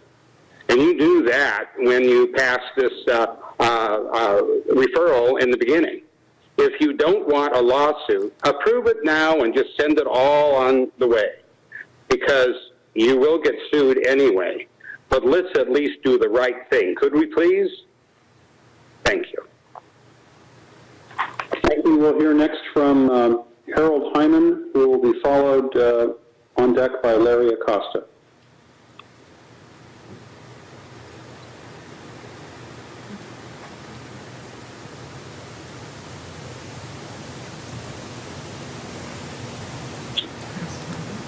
I believe Mr. Hyman is on mute. You'll need to unmute.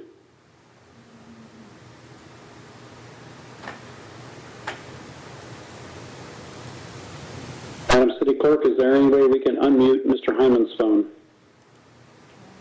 We're asking him to unmute, but he actually has to do it on his end. That's what I was afraid of. Okay. Why don't we move on and... All right. We'll come back to Mr. Hyman Why don't we hear from Larry Acosta, and then we'll try to come back to Mr. Hyman at that point.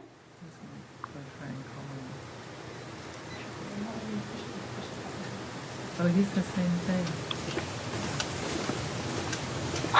It looks like we may have the same situation. Hello? Yes, Mr. Acosta, we can hear you. Yes, good evening, council members. I am a resident of Camarillo Springs. I have been here for over 7 years, and I find this project that is before us here totally unacceptable. It is just something that is going to disrupt our way of life. It is not good for our community. You council members are here to represent us as Camarillo Springs, and I hope you do the right thing by turning down this project. It is nothing but negative throughout, over and over and over. I cannot see any positives coming out of this. One of the things that your gentleman that was giving a presentation earlier was about talking about meeting with the neighbors and how somebody had their trees trimmed back. I spoke with the head of the maintenance department because there was some trees that are overhanging into my property, and I was told that if I wanted to trim the trees back, that was fine with them. But it was going to have to come out of my pocket when the trees are on their property. All of these things that are coming up are just totally bogus, folks. And once again, you were voted in to represent our best interest, and going forward by allowing this company to come in is not in our best interest, folks. Thank you so much. Good evening. Thank you. And may I ask any future speakers that if they have the television sets on in the background, if they could turn that volume down before they get on the phone, that will be helpful to us. Madam Clerk, I think we want to go back to, do we have Mr. Hyman? Let's go forward with Denise Hill. All right, we're going to go with Denise Hill, and then Denise Hill will be followed by Mike Mishler, unless we have Mr. Hyman back.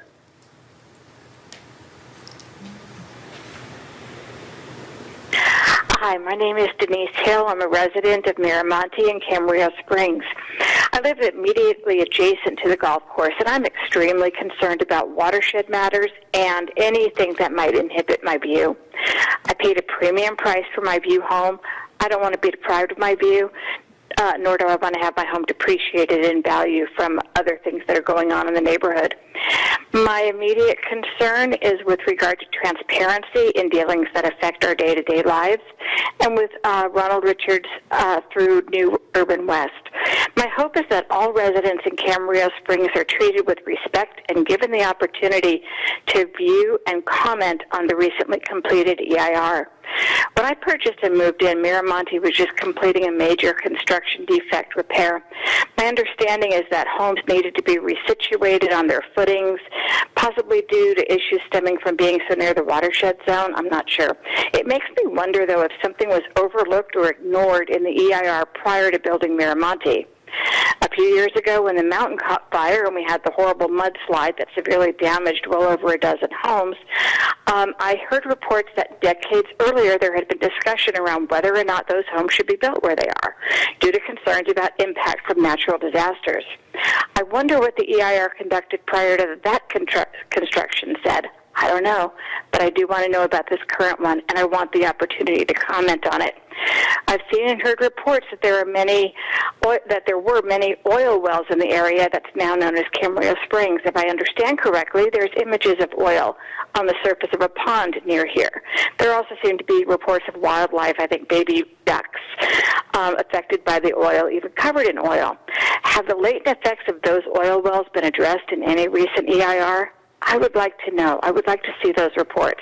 I implore you, City Council members, please do not move ahead with any permission to New Urban West or to Ronald Richards until each homeowner in Camarillo Springs has received their own unredacted copy of the EIR and has been given at least 3 weeks to review that document. I further suggest that this EIR document be proactively presented to each homeowner, not just passively permitted by way of an undeclared link buried somewhere on a website. Please, please, please let us, the homeowners and residents of Camarillo Springs, have the opportunity to read and review the full unredacted EIR before our City Council takes any further action or further advances the development of our cherished home and our neighborhood at Camarillo Springs. I thank you sincerely for your time, and thank you for allowing me to speak this evening. Thank you. We will now hear from Mike Mishler, to be followed by Debbie Smith. Hi, good evening. Can you hear me? Yes, sir, we can hear you. Oh, okay. Hi, good evening, council members. I have submitted a letter to you. It's 2 pages, and what I've done over the last 2 days is I just did a quick technical review, and this presentation tonight is just talking about some technical issues in my first pass looking at the draft environmental impact report. And I'm just going to highlight a couple of the points from my letter to you. The first one was issue number 1, which is not even mentioned in the draft environmental impact report. The homes over on the west side of this project along the golf course there are, of course, at elevation 114 feet. When you look at the topo map, the new proposed project starts at an elevation of about 120 feet. So whatever the view they had is gone. The new homes are going to be being built 6 feet above where they are and stuff. So their view is gone. They have no view, and that's not even mentioned in the environmental impact report. Skipping down to number 3, this is very interesting. On their proposal, you can see the references in the letter. They talk about the secondary emergency overflow coming from the West Basin. And on their own diagram and maps, they refer to that as the emergency safety relief valve type of thing. And the stated elevation on their maps is 128 feet.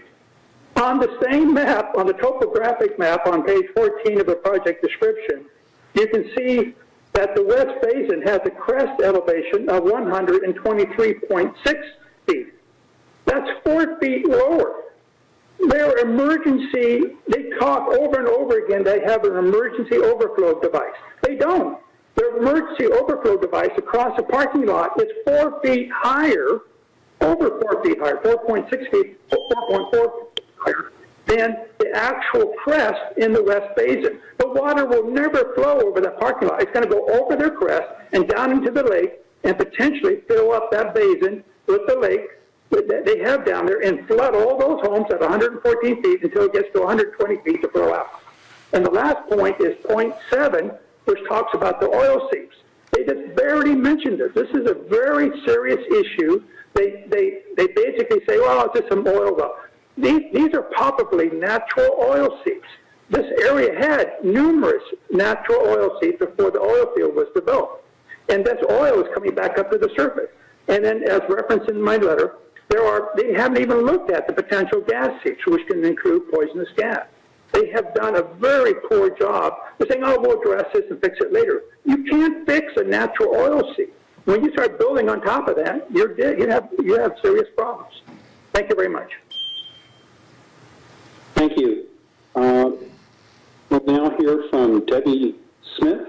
And actually, before we hear from Ms. Smith, do we have, Madam Clerk, do we have Elizabeth Cheever or Barbara Drews on the line? No, they're not online. All right, so we'll hear from Debbie Smith, who will then be followed by Carol Grove on deck, and then we'll circle back to whoever we skipped over before. Debbie Smith, please. Yes, can you hear me? Yes, we can. Thank you. Okay. My name is Debbie Smith, and I live at the corner of Irina Avenue and Camarillo Springs Road. in the 55 and older houses. And I want to address the people that live here. I haven't heard a thing about the people that live here. On a daily basis, there are emergency squads coming in here 2 to 3 times a day. And during a crisis such as the fires that we've had, it has taken over 2.5 hours to get the people evacuated from this area. And during that time, most of our seniors have either, because of aging conditions, have chronic conditions or serious health problems, and it could cause loss of life from anxiety and panic not being able to get out of here, which would leave the city open for liability if we had to exit again. And if we had 248 homes, if it took 2.5 hours the last time, what is it going to take the next time when these homes are built? We've heard nothing about any changes to the situation entering and exiting the 101 freeway, which is really a hard spot to get on when you're leaving here. And we only have 2 ways out of this area. And I just am concerned about the people that live here now. And I also feel that we don't really need another 55 and older community in Camarillo. We have several. We have another one being built right now. And many residents, just because they turn 55 doesn't mean they want to move into a 55 development. They like to stay in their home, which maybe is paid off. And I know most of my friends still live in their own homes. I chose to live here because of the nature and the beauty, and which we're going to lose with this development. And I'm very upset with Camarillo and the expansion and the growth that we have allowed to happen, because this community was so unique because it was a small community. It had a hometown feeling to it. And now we've expanded so much, we're just going to be another LA, just city to city, just all blending together. And I just really feel we need to get control of our growth. I don't believe we need the tax money. We have the outlet malls, which provide very well for us. Ms. Smith? Yes? Thank you very much. We're at the 3-minute mark. I apologize. Thank you for listening. Thank you very much. We'll now hear from Carol Grove.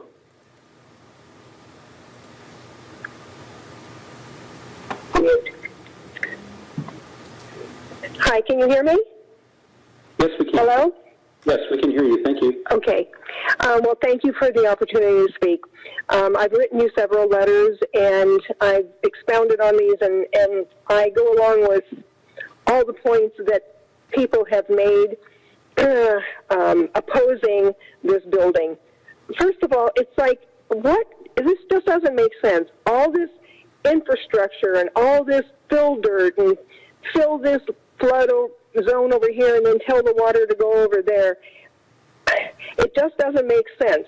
There's plenty of places to build homes. Why do you want to destroy a beautiful area? I'm a chiropractor. I work in energy medicine.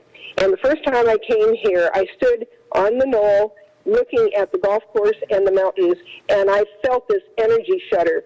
This is something you can't manufacture. It is a force of nature, and there aren't too many of these. That's just one point I don't think has been brought up. And nobody has addressed the years and years of construction and excavation and everything that we all would have to put up with if you approved this project and went forward with it. We have a beautiful golf course. We have a beautiful area here. To disturb it would be a crime as far as I'm concerned. So I think there's more to this than why would they want to push forward with all the energy that's put into reports and everything. It doesn't make sense. There's something else going on that hasn't been brought to light. And I just wanted to mention that. I strongly oppose this, and I I just hope the council will come to its senses and say, let's stop this foolishness. They can build houses lots of other places, not on our golf course. Thank you very much. And my sister Barbara Drews is here with me too, so when it's time for her, you can call this. No, I don't need to talk. I agree with everything. She agrees. Okay, never mind. She agrees. Ditto. Thank you. Thank you very much. Madam Clerk, do we have any other callers on the line? Because I know there were at least 4 that we thought were going to speak. Do we have any of those callers back on the line? We do. We have Katia Wright is online, and also we have a request from Matt Lorimer to speak. All right. Let's call on Katia Wright, and to be followed then by Matt Lorimer.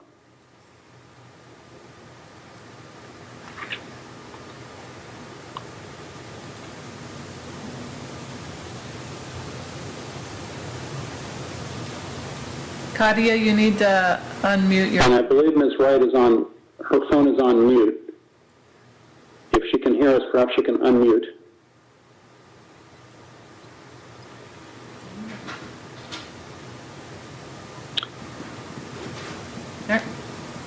There we go. Do we have Ms. Wright?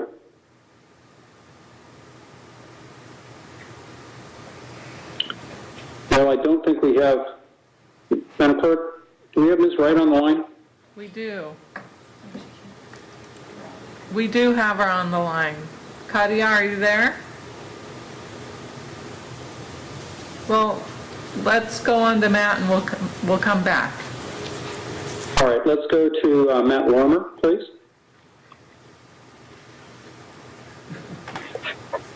Do you hear me? Yes, we can hear you. Okay. You know, this is very serious. You know, the quality of life, crowded freeways, that means a lot for emergency vehicles. How would they get there? You cannot mitigate the smog on the freeway. That is very concerning. You can't mitigate the traffic that's going to happen near McDonald's or the high school. You know, kids cross that area all the time, and somebody could get killed. You can't mitigate that the grocery store in Mission Oaks will have excessive traffic. Now let's take this 300 homes, 2 persons drive, that's 600 cars, add 300 kids that drive, that's 900 more vehicles in the community. That was not addressed on what impact that would be on smog, traffic, freeway backup, or anything. Let's put it this way. Also, if you go to Realtor.com, we have over 300 homes on the market for sale in Camarillo.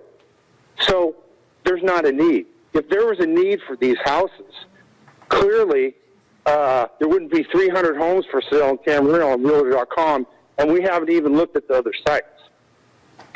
Number 7, people buying homes. Less than 2 buyers. Most of these developments that have happened in Camarillo, if you look and you go in there and if you've talked over the years, I have, and you ask, not more than 2 people or less are from Camarillo. So the idea that we keep hearing we need more homes in Camarillo, that's a myth. That's not really actually correct. There's no data to support that theory. And finally, you have a responsibility. You know, Ms. Craven got it right. I don't always agree with Ms. Craven, but she got it right. This is a bad plan for the community. The people don't want it. It's excessive. You can't mitigate any of these issues. And the people's lives are at stake in that area. It's on a mountain. It's not the right location. And you know something? In life, you're elected to represent the people of Camarillo. I lived in this community for many years, and we know that people don't want heavy development like this. The freeways are really bad. I've talked to family members. I talk to people all the time that live in Camarillo, and it's not getting better. And let me tell you something. You only have one freeway. Nobody mentioned this. One freeway. If you're in the valley, at least you have the 20. You have the 23 through Thousand Oaks. You have the 405. You will never be able to mitigate it. Oxnard's growing tremendously. You can't mitigate this at all. No talk was meant even that. What's going to happen to commerce and other things? Thank you for your time. Right, thank you. Clerk, do we have Ms. Wright? We do, and we also have Elizabeth Cheever. All right, well, whoever was first up. Let's go back to Elizabeth Cheever. Okay.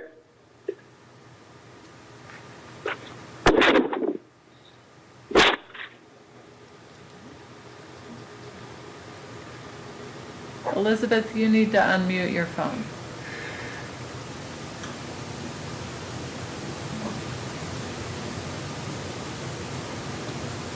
It's not happening.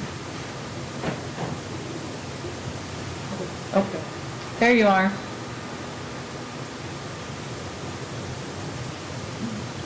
Do we have Ms. Cheever? We do, but no audio, it looks like. All right. Madam Clerk, why don't we ask Ms. Cheever to stay on hold or to come back? Do we have anybody else? I know there were at least 4 speakers who were not online but who did not call in. We have Harold Hyman again. We could. Okay. Can we hear from Mr. Hyman, please?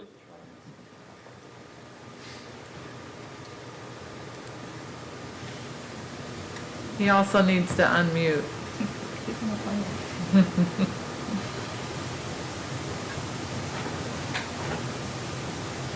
Oh, there he is. Hello? You got me? Yes, Mr. Hyman, we can hear you. If you can turn down the volume of your TV on the back, please.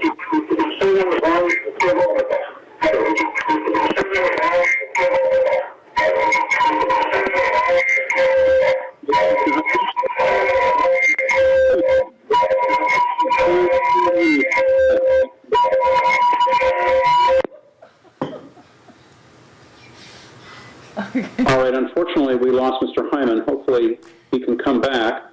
Madam Clerk, do we have Ms. Wright, Ms. Schramm, or Gabriel Magyar? We can try Kadia again. All right, let's try that.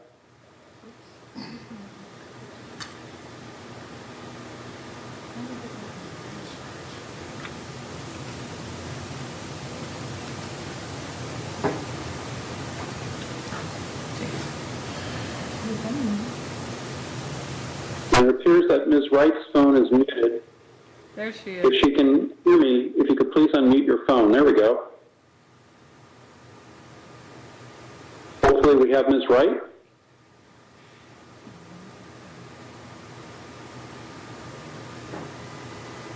Unfortunately, we seem to have some technical glitches. Madam Clerk, did Ms. Cheever call back in? She is there. Let's see if we can try her again. Thank you, members of the council, for your patience. All right. Ms. Cheever's phone appears to also be on mute. All right, good. Now it's non-muted. Do we have Ms. Cheever?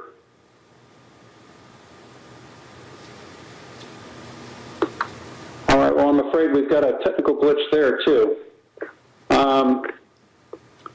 Madam Clerk, do we have anyone else on the line? No, that would conclude our speakers. That will conclude our speakers. All right.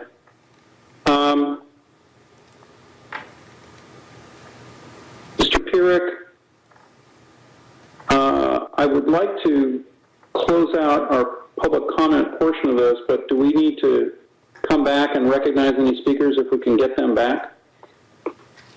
Yeah, yes, I would recommend that we make that effort. So I don't know, do we have phone numbers for them? Have we been trying to call them, or do we have texting or emailing, or however we might try to do that? Did you hear me? We can hear you. I don't have the answer to your question. Oh, okay. I think the city clerk may.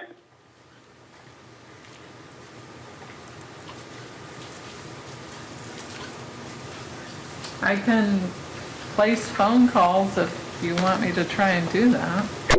My my recommendation would be that the city clerk make her efforts to reach the speakers that tried to call in through whatever means she has available, through texting, calls, email, whatever it is, and then you can begin your deliberations or ask questions, whatever it is you wish to do, and then if the city clerk is able to reach any of these people, she could interrupt and tell you that she's been successful.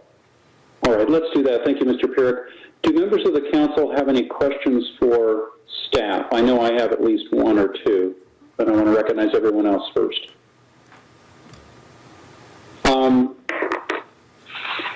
Ms. Lee, this is a question for either Ms. Lee or Mr. Vacca.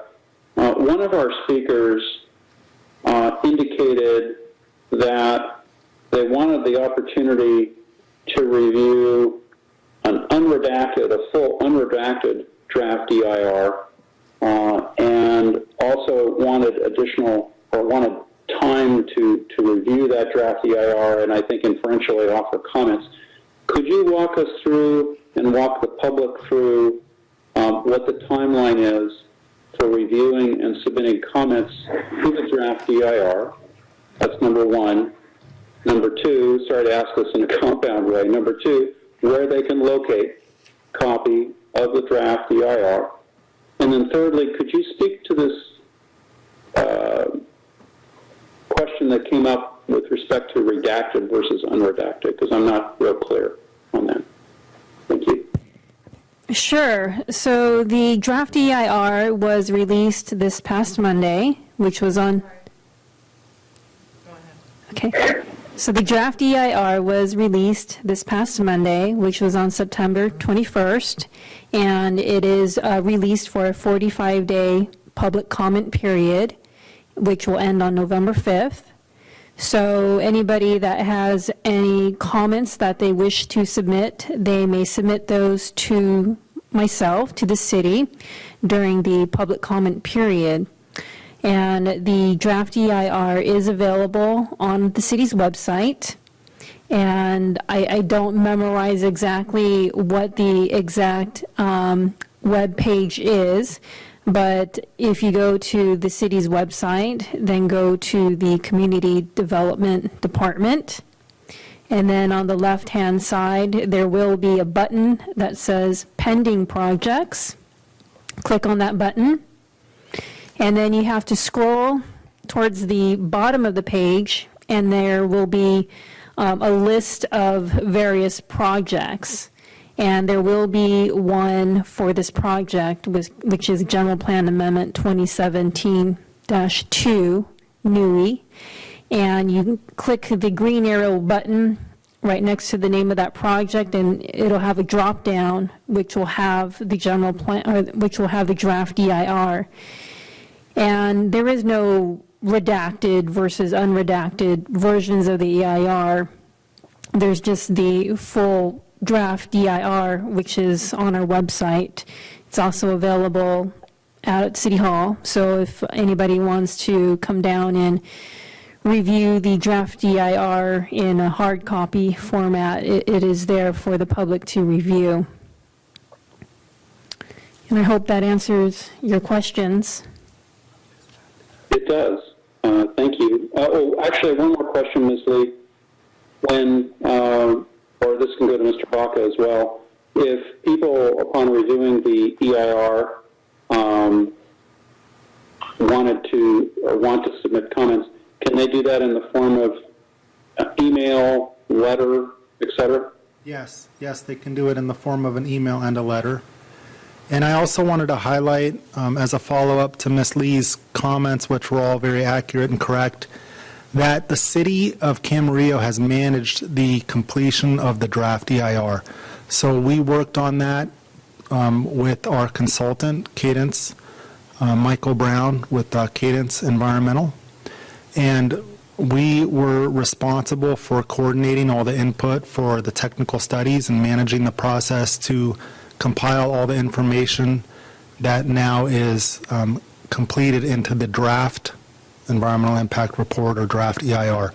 So I want to make it perfectly clear that while the applicant was required to cover the costs for the compilation of that document, we actually managed putting all the information together through the technical studies that were completed and then having the document drafted by our consultant. And so the city has managed that process. Thank you, Mr. Vacca. Do any council members have any questions for Mr. Vacca? Mrs. Craven. Yes. I don't know exactly who this question is for, but my question is a two-parter. I'm learning from you, Your Honor. Thank you.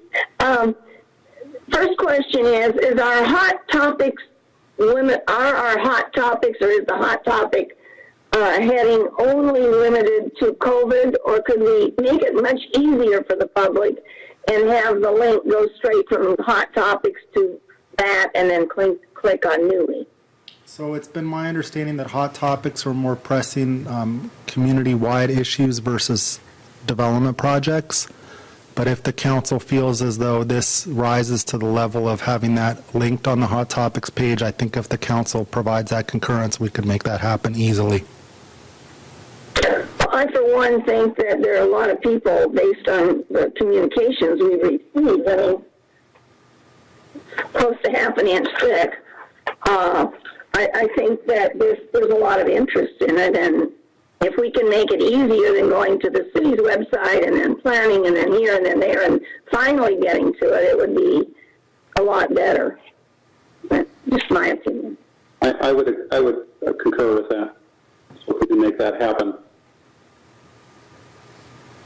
Mrs. Craven, did you have a second question? The first one was, is it limited to only COVID-19 issues? And the second is, if not, can we add this one? Okay, I just want to be sure. Okay. Mr. Mulchay. A question and a comment. I do want to comment first. I want to point out, if you go to the city's homepage, on the left-hand side, if you're looking at it on a computer as opposed to your phone, if you're looking at it on a desktop or your laptop, on the left-hand side, you'll see top pages. If you go down to projects-planning, that takes you directly to all pending projects, including the draft EIR we're talking about. My question to Mr. Vacca is, the city, and we've done compliments to the city and staff, and Michelle, for rolling out the Notify Me email alerts. And I believe there's an option for people to sign up for notifications, including publication of I think there's a monthly report that's issued about all different development projects, whether it's residential, commercial, industrial, and the like. Did we send something out in regards to this project via that tool? Yes, we've been maintaining an interested parties list that we utilize to notify me particular for this project. So we distributed the notice of availability of the environmental impact report to all the people that had signed up to be included in that list. And we also did a notification via mail of the notice of availability, and we notified every single resident within the Camarillo Springs community and the neighboring businesses within Camarillo Springs as well. We also posted a sign on the property and published notification in the newspaper and on Facebook.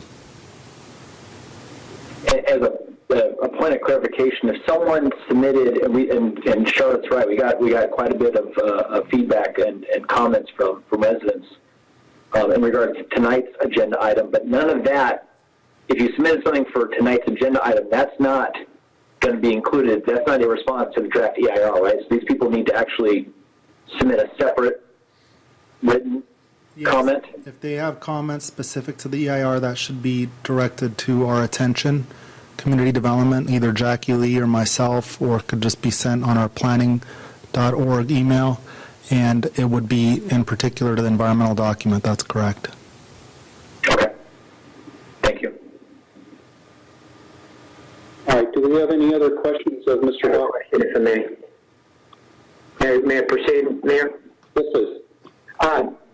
Mr. Vacca, with the timeline of the EIR, I believe it's September 25th, well, maybe September 21st to November 5th. Is that ever November 5th date extended? In other words, if they get several comments, do they ever extend that timeline? We wouldn't typically extend that timeline. That's already established. Once we receive the comments, however, if there is some information that's introduced that's a new topic or requires additional analysis be included in the environmental impact report, there has been instances in other projects that requires a recirculation with the additional information. So we don't anticipate that happening, but that could happen where we'd have to have a second public review of a draft environmental impact report. But assuming that the comment period closes on November 5th, it'll take probably 2 months or so, we anticipate, to prepare responses to those comments. And then we would have the other studies completed and have staff's analysis completed and put into agenda reports, and ultimately proceed with public hearings, which we anticipate probably in the winter, in this next winter season, probably January, February 2021.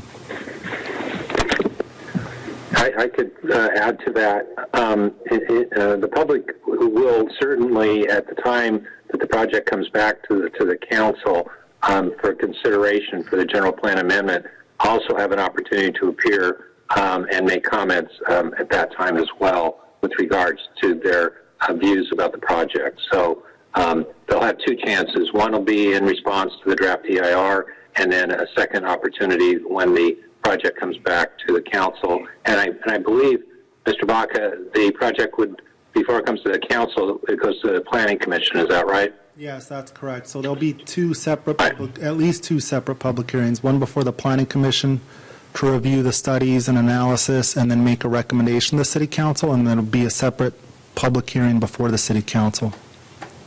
All right, so then there's three opportunities: the 45-day period now, the planning commission, and the council for public to make comments. Correct. Thank you. All right.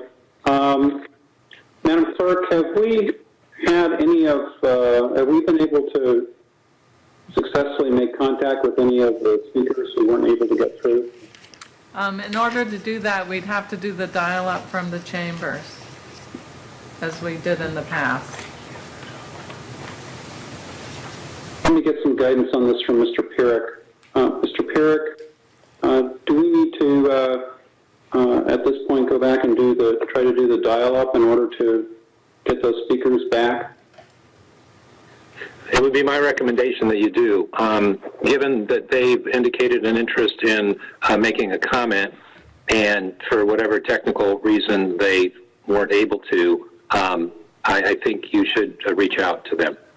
Okay. Then what I request that Madam City Clerk do is go ahead and do the dial-up process. I believe that I counted 5 speakers who were not able to get through, for whatever reason.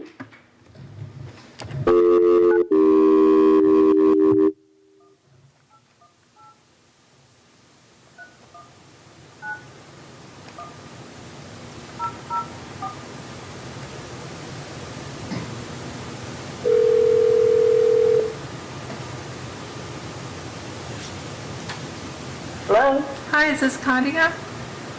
This is she. Hi, it's Jeffrey. I'm calling from the council chambers to give you the opportunity to speak. Thank you. Go ahead, you have 3 minutes.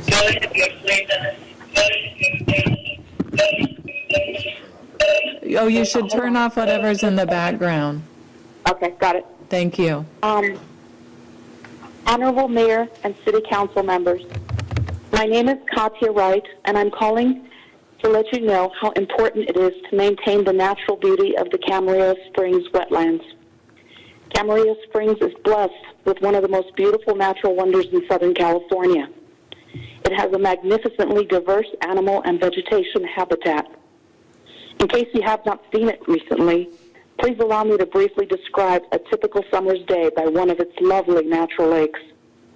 A turtle swims to the shore and climbs on a rock near several mallard ducks. The ducks seem unperturbed by their new visitor. A great blue heron stands motionlessly by the reeds near the old bridge with the wooden railings. Soon, a gaggle of geese fly overhead. But don't look up. They might drop a nasty surprise on you. The lake water ripples as they approach for their loud landing. There are no coots around today, but there are 18 snowy egrets. I think we've lost our speaker. 3 are perched high atop a tree in the backyard of a Margarita Avenue house. The other 15 are wading in the shallow parts of the pond, occasionally dipping their beaks in the water and coming up with a little snack. It's now time for the cormorants to show up. They dive under the water for 15, maybe 20 seconds, and come up with lunch. This is COVID-19 compliant outdoor dining at its finest. Later, as the shadows grow long, 5 deer start grazing at the 14th hole. They raise their heads as 2 golfers walk by.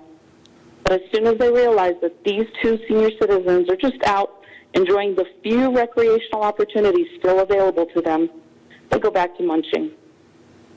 Please come to Camarillo Springs and observe its natural splendor. Then go to any construction site and ask yourself, where would I rather live? Thank you for listening. Thank you very much.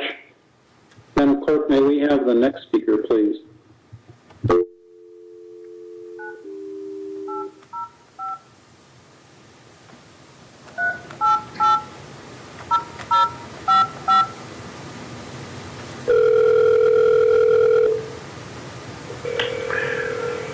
Hello. Hi, is this Harold? Yes. Hi, Harold. I'm calling from the chambers to give you the opportunity to make your comments. Okay. Can you turn off whatever's in the background? Can you turn off whatever's in the background? There's nothing in the background. I have my speaker phone on. Yeah, can you turn off the TV or the speakerphone? There you go. Okay. There you go. Okay. Hey, City Council and Mayor, my name is... We cannot understand you. Is there any way that you could turn off your speakerphone or the television, whatever is replaying that feedback? We're just unable to hear you. My phone is on. Speakerphone is not on. Okay? Okay. Well, perhaps we could try it again. Can we start his time again, please? Oh, yes, we'll start his time again. Mr. Hyman, can you go ahead and proceed, please? Let's try it again. Thank you for your patience.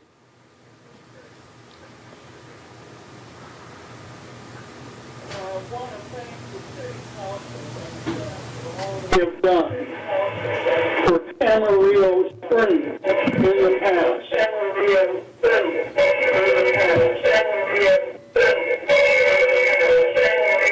Should I turn the TV off? Yes, please. I want to thank the City Council. Can you hear me? Yes. Yes.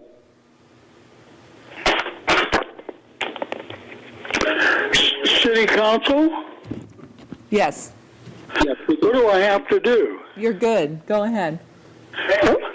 Okay. Thank you again for your patience with me. I want to thank the City Council and staff for all they have done for Camarillo Springs in the past. We in Camarillo Springs appreciate all the work and effort that has gone on by the Camarillo City Government. The environmental impact study has involved lots of hours of hard work, time by the Camarillo Planning Department.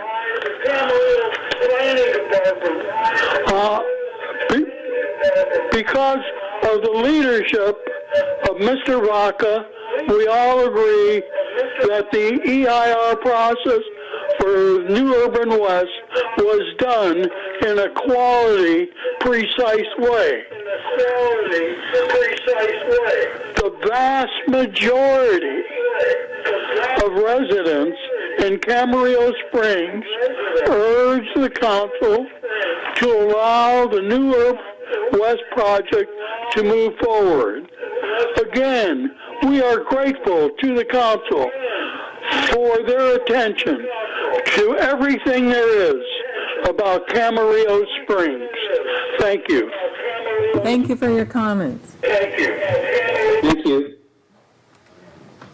Madam Clerk, do we have, I think we have 3 more names, I believe. We just have one more, actually. Just one more, okay.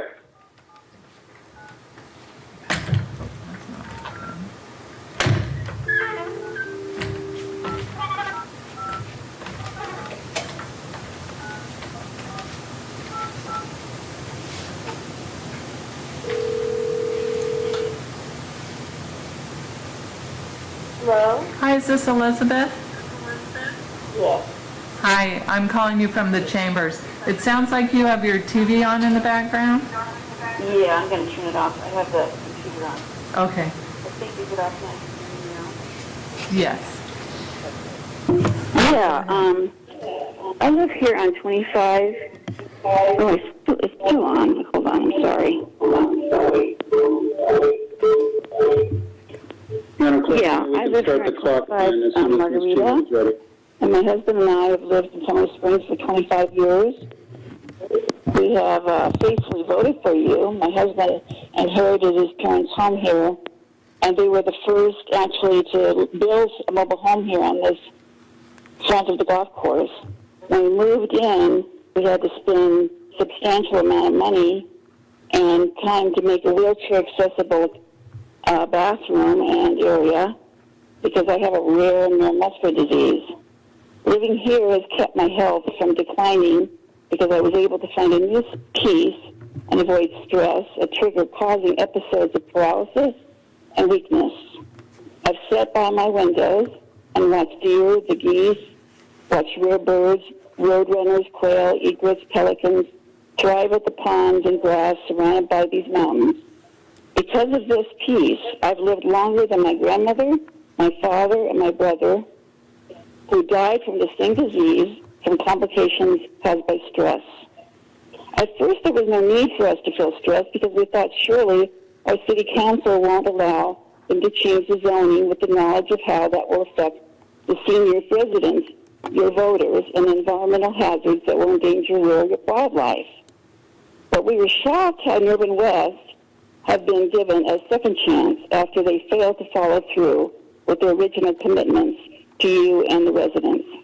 At their meetings with the residents, I know there's people that approve of it, but there's meetings with the residents where I've caught them lying and manipulating, and I'm from the valley, so I know what that's like. But to the seniors, they've still neglected the golf course.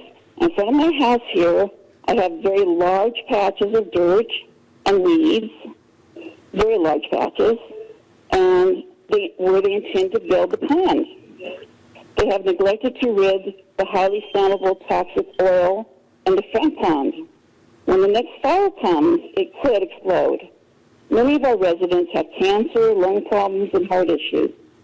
One day, Urban West used a tractor that blew huge plumes of dust up into my house in the middle of the day without any notice.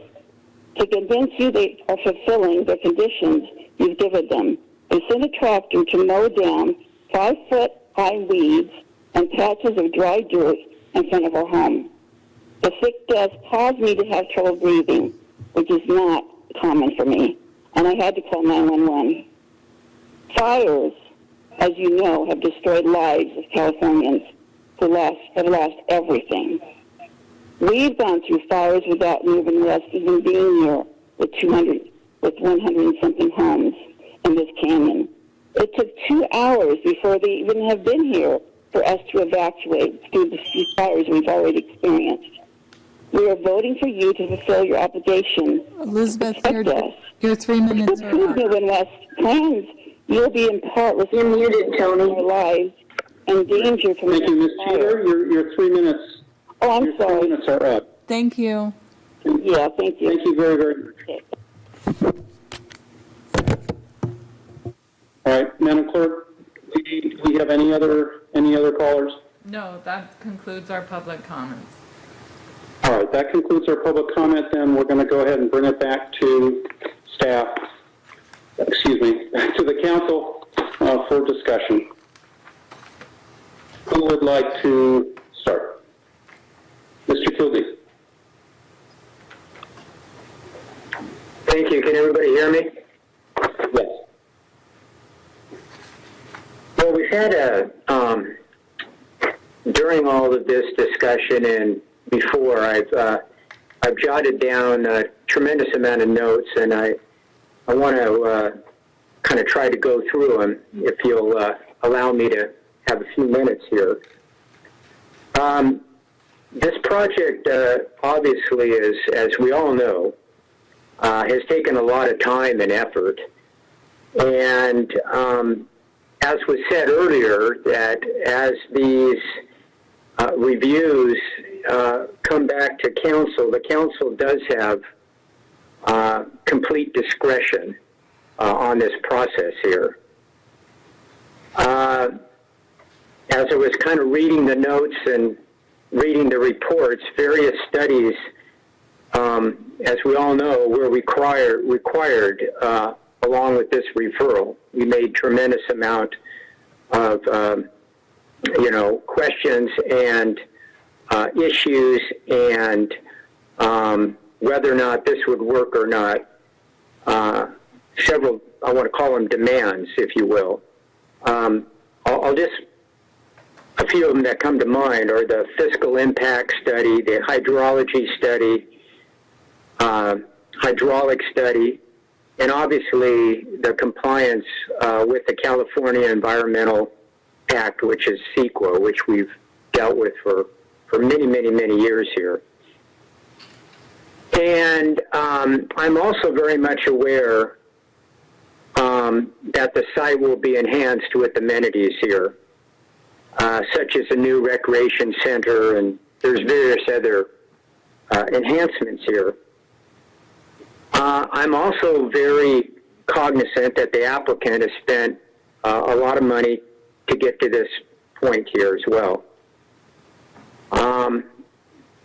I'm also aware that NUI has submitted hydrology and hydraulic studies. However, going forward, they're still not totally complete. Also, studies from the Ventura County Watershed Protection District, although going forward, still are incomplete. And also, my understanding that any of the effects that this will have on the Canal Creek still would have to be mitigated. In my discussion and my review here, there are significant issues with drainage here, and they would still have to be mitigated so as not to impact any structures downstream. I'm also very aware that the EIR is being circulated at this time, and many people have not had an opportunity to thoroughly discuss and or read this. I've been thinking for 3 years on this project, calling and talking to residents and people, doing a lot of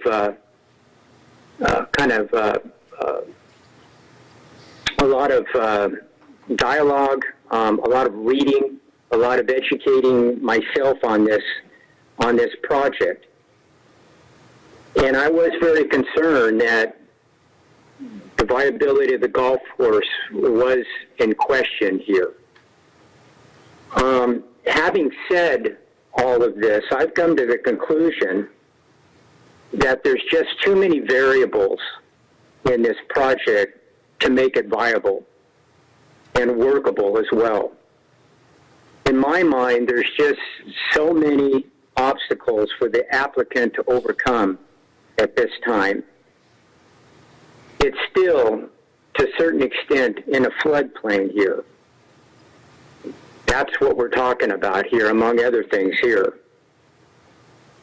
So with all of that said, and all the research and all the communication we've had, all the feedback that we've had from both sides, I'm of the opinion that our best situation that we find ourselves in and the very difficult nature of this project, that we rescind this referral tonight. I do also want to say that, in my opinion, the city is not in the golf business, and we're not set up to run golf courses here. So I think that also needs to be part of the record here. So I'll just tie it up right now. I think the applicant did a good job in a proposal here, but there's just too many variables here to overcome. So again, my recommendation is that we do rescind this referral. Mrs. Craven.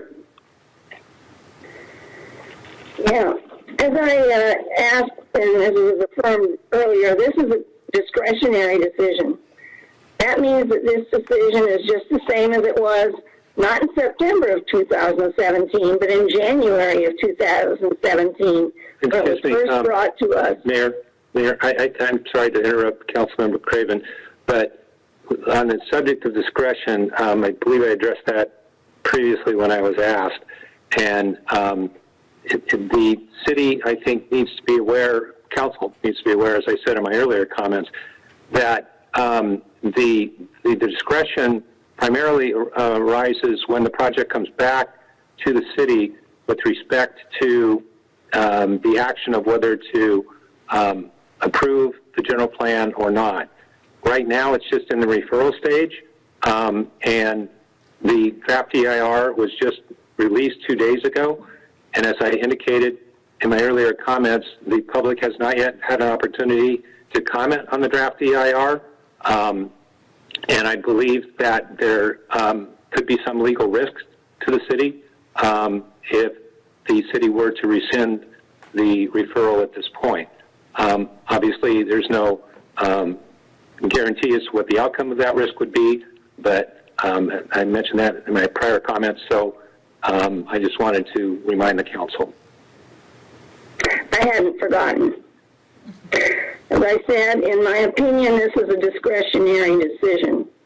My reasons for consistently voting against this project have been that I do not believe that they can engineer the project so that all of the water in the current detention basin that's called a golf course can safely be diverted in such a way that not a single existing lot will be in the floodplain in the future, and that all the water that would have gone into the current detention basin called the golf course will not adversely impact the adjacent farmers and those properties downstream.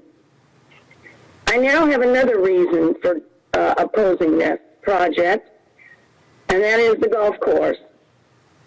I believe that the use of the golf course since June of this year has proven that Mr. Richards and Newey's reason that they initially gave us as the basis for the whole need to build on the golf course, which was that the golf course was not profitable, was not true. That golf course needed some maintenance. The golf course is needed. Since it opened in June, players have flocked there. I guess it was late May, but players have flocked there all summer long. All the money that they say they spent on it was not for improvements, but for deferred maintenance. They hadn't spent any money on that place for years, probably the 3.5 or 4 years that they've owned it. So I don't listen to how much they spent on it. They should have been spending that all along. That was deferred maintenance. I know that residents often berate developers. However, I have found that those developers who live in Camarillo and who have worked in our city for years have had the best interests of our city at heart because they live here. They didn't just want to make money, they also wanted to feel that they helped make a better community for all of us. I'm talking about people like Howard Schau, Bill Teller from Pardee, and the man who was the Camarillo representative before him, Dennis Hardgrave, and Mr. Kashmeshian. All of those people have developed property, built homes, and still live in our community. However, I do not believe that is the case with Mr. Richard or any of the people associated with Dewey. They want to do in this town as they have done in other communities, which is to buy up a golf course, let it go to where it looks terrible, threaten the city council that they will close it if their development is not approved, and then they will leave after lining their pockets with profits from the condo sales. Or perhaps even a second set of condos will be built on the smaller golf course if it fails because it's so small. And don't feel sorry for them for spending all the money they have so far.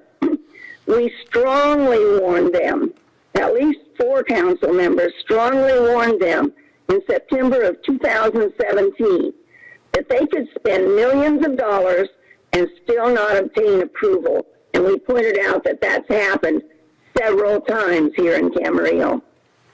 If we do not approve the project, remember that all the money, if we do approve the project, remember that all that money they've spent on all this stuff will be added to the base cost of the condos, and they're going to be very expensive. We've had a lot of messages about this. One side is opposed, hands down, while the other side accuses them of spreading lies. At this point in time, it doesn't matter.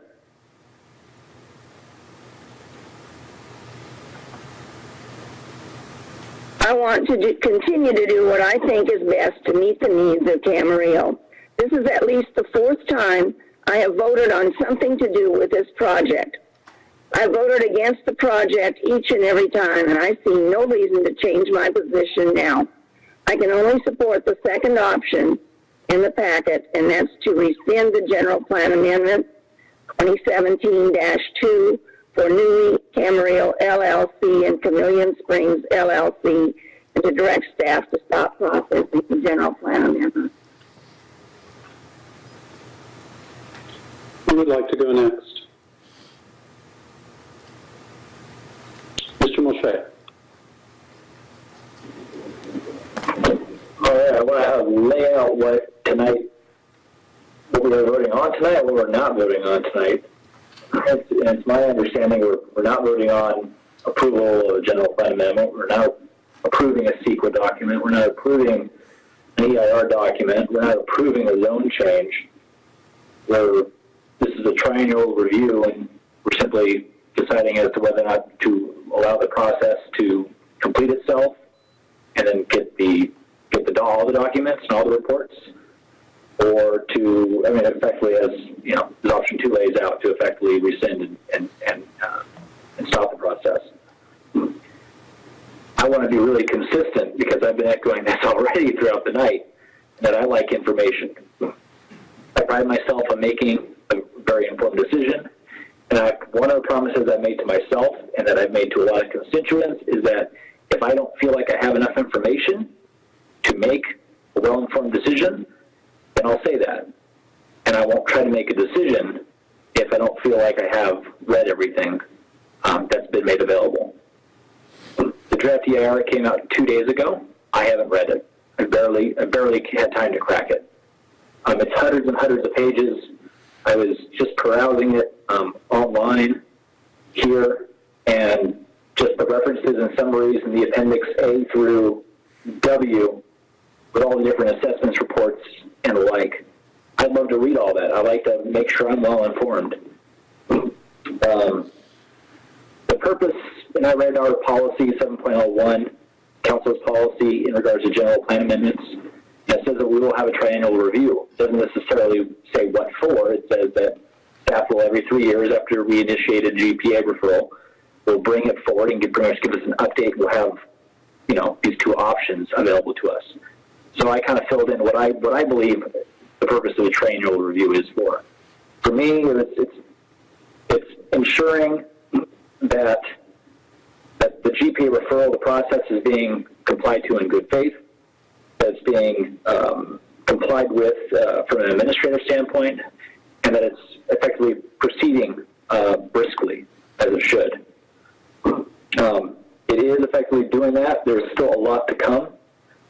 I'm not here to pass judgment. I'm not trying to make a judgment on the merits of the project tonight. I really honestly need to read everything. I wrote down Terry Denson called and she said there's a lot of moving parts, too many moving parts to this project. I don't disagree with that. There are certainly a lot of moving parts to this project. This is incredibly complicated. And there are significant and valid concerns to a lot of those parts. I'm right there. I totally understand. I want to really read through and I want to understand it from A to Z. I do want to take the time to carefully read the EIR, the draft EIR, and all of these different reports. And then I referred to it in the past, to the Judgment Day. Judgment Day for this project will come. And I totally sympathize with a lot of residents because, if anything, they just want certainty. They want to know where things stand. And I sympathize with them in not having that certainty. But above all else, whether it's decisions on GPA referrals and land use, or whether it's how we're going to spend money to assist businesses, or anything else in that, that falls on my shoulders, is the responsibility of a council member. If I truly don't have all the facts, I haven't done all my due diligence, then I'll say that. And I don't want to make a decision if I don't have all that. I do want to ensure there's due process. I think whether you're a small business owner or you're a big developer, regardless of who you are, I think we all deserve due process. I wasn't part of this council in 2017 when this GPA was referred. And I can't say what I would have done. I wasn't part of this council then. So I have inherited this process from prior council. But seeing that the process has been initiated and a lot of time and effort, I understand on both sides, for the developers and NUI and for the residents. I know a lot of time and energy has been put forward into this, into ultimately getting to a conclusion of, here's all the facts laid out, and here let's make sure we make an informed decision. That's what I want to do above all else, is I want to make an informed decision. So I certainly have my concerns. I'm not necessarily going to disagree with what two other council members have said and issuing and airing their concerns about the project. I don't necessarily disagree with you, but I also want to make sure I've done all of my due diligence. And with the draft EIR, and I've read a whole lot of things. I've tried to read up on this issue and this project up until, say, this weekend, prior to the issuing of the draft EIR. But I just have not had time to really sort through the hundreds and hundreds of pages that are compiled as part of this draft EIR. I really genuinely want to do that. Just as much as I want to find out, the issue with child care and economic development and what the county is going to do with their grant program.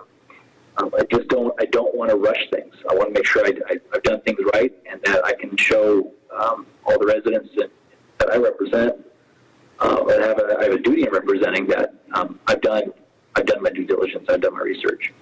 So I have no issue with supporting option one, knowing that ultimately we are not really making a decision or passing judgment on this project one way or the other than to say that we want the due diligence and we want all the facts out, and that Judgment Day for this project and an ultimate thumbs up or thumbs down is going to come to pass.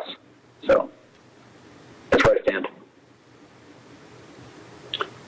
Vice Mayor Santangelo? Thank you. I first want to thank all of the residents who have taken the time to submit their comments, and not just tonight. There have been multiple meetings where we've received comments, but I appreciate them because I don't know that area very well. I actually did live out there, but I was quite a bit younger and probably not as appreciative of the area. But they're helpful, and I read them all carefully, and I listened carefully tonight. I did read the draft EIR.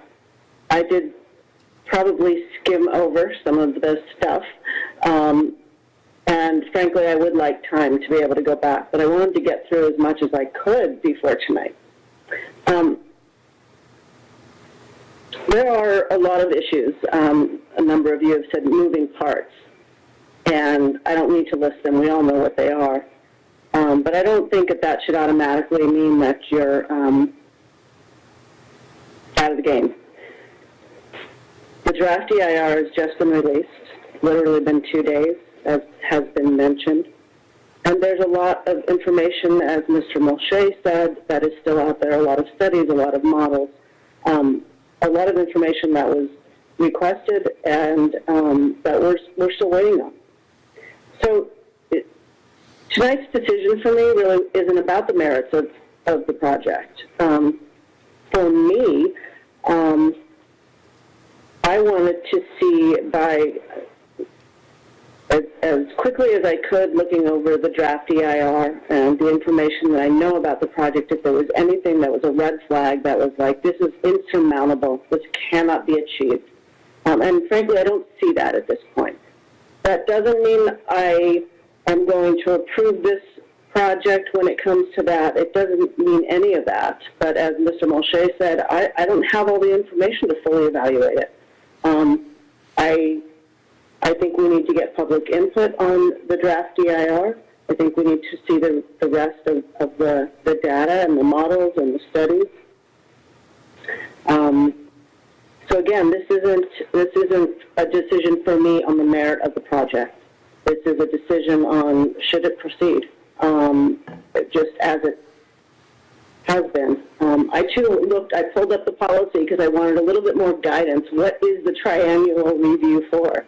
Are there some specific benchmarks or standards? And there isn't. I see it more as a check-in. And I don't see I can't find a reason at this point to rescind the referral. So that's where I stand.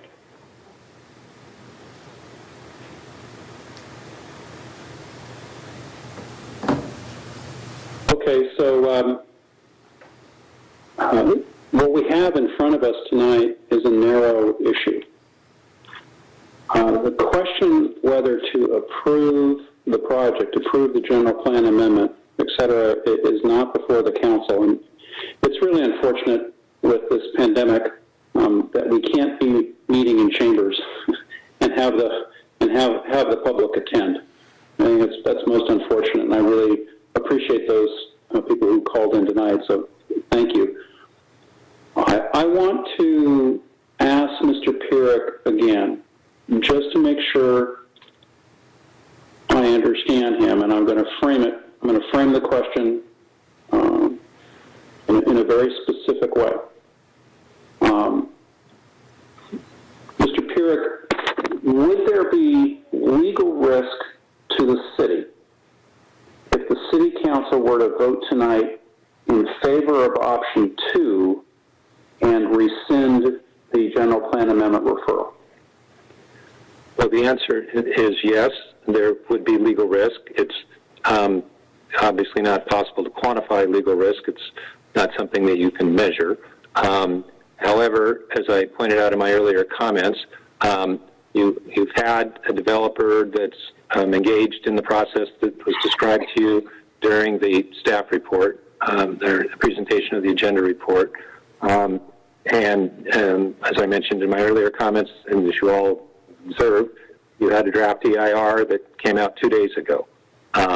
There's been limited opportunity for the council to review that, as well as for the public to review or comment upon.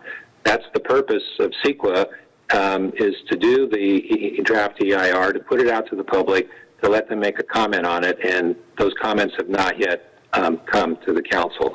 There's been reference made to the policy That is policy 7.01, and I'd just like to read, it's not that long, a section from the policy. It's section E, and it's entitled Triennial Review and Decision Whether to Rescind. And I'm quoting, every 3 years after the date on which a general plan amendment referral application was referred to staff for study, staff will present to City Council an agenda item that reports on the status of the referral and presents a suggested action to either continue to study the referral or rescind the referral. So the agenda report that was presented to you by staff presented you with the two options that are included in the policy.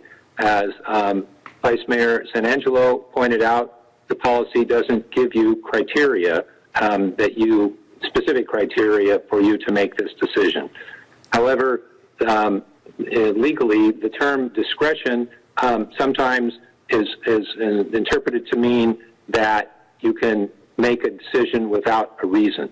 And I think that the better route here would be to reserve that term for where it has been applied in the past by the courts in terms of making a decision on whether to approve a general plan amendment or whether to approve a zone change.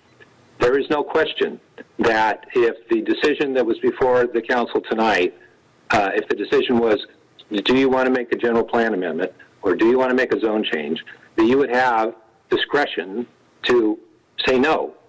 And you don't need to justify the reason. That's a legislative decision, and you would have the discretion to say no. And you would have that discretion with this project if it continues and the referral continues when it comes back to the council. However, this evening, given the procedural posture of the matter, which is, as we've heard, that it's been processed, there's been efforts being made by the developer to proceed with the project. It's not just the amount of money that's been spent, but what progress has been made. There's been an EIR that Councilmember Mulchay mentioned is hundreds of pages long. It's got appendices A through W. Is a very lengthy document. So not only has that effort been made to prepare that draft EIR, but now the council has that and the public has that work product, and it's available for the council to review, it's available for the public to review, and it's available for the public to comment on. And as the council knows, what happens with the draft EIR is that when it's put out for public comment, as Mr. Vacca mentioned, then the next step in the process is for the consultant, once the comments have come in on the draft EIR, is to prepare a response to those comments, which then gets incorporated into the final EIR.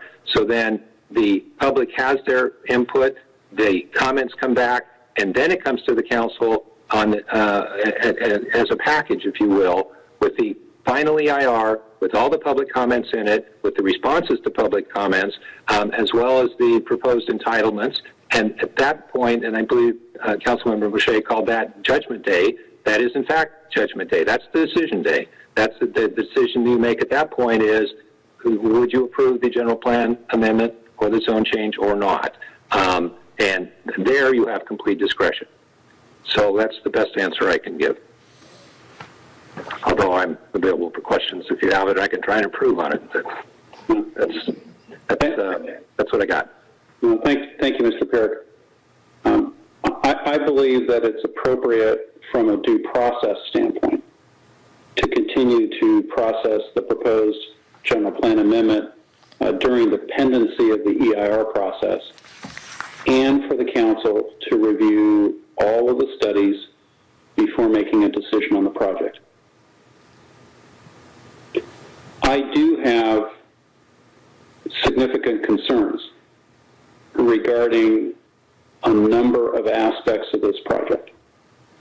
However, I intend to keep an open mind, and when this project comes to the council, I will give very careful consideration to all of the information about the project, including the final EIR, the agenda report, the responses to council questions and public comment. So, based on that rationale, I would support option 1, and be in support of the comments made to that effect. And that's my rationale for supporting option 1.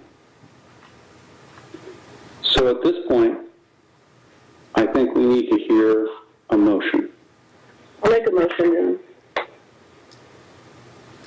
I'll move a motion to allow General Plan Amendment 2017-2 for Newey Camarillo LLC and Chameleon Springs LLC to remain in place and to continue to process the GPA. I'll second that. All right. Madam Clerk, will you please call the roll? Councilmember Craven?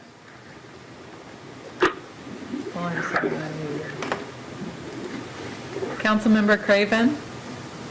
No. Councilmember Mulchay? Yes.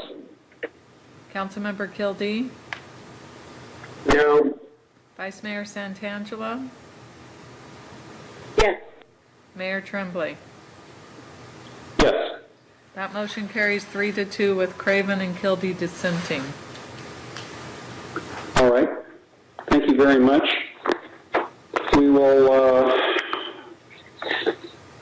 will now go back in the agenda to, I think the only thing we have left at this point is item 6A on closed session. And Mr. Perrick, could you walk us into that, please? Yes, I can do that. We have one closed session this evening. It is for the Public Employee Performance Evaluation. The authority is Government Code Section 54957. The title is City Attorney. Mr. Mayor? Yes, Mr. Kildee. Could we take perhaps a 10-minute break or something before we go into closed session on this? Would that be permissible? Sure, Mr. Kildee. I have a time at 10:05. Why don't we all connect in closed session at 10:15? Is that acceptable to everybody? Great, thanks. See you in closed session at 10:15.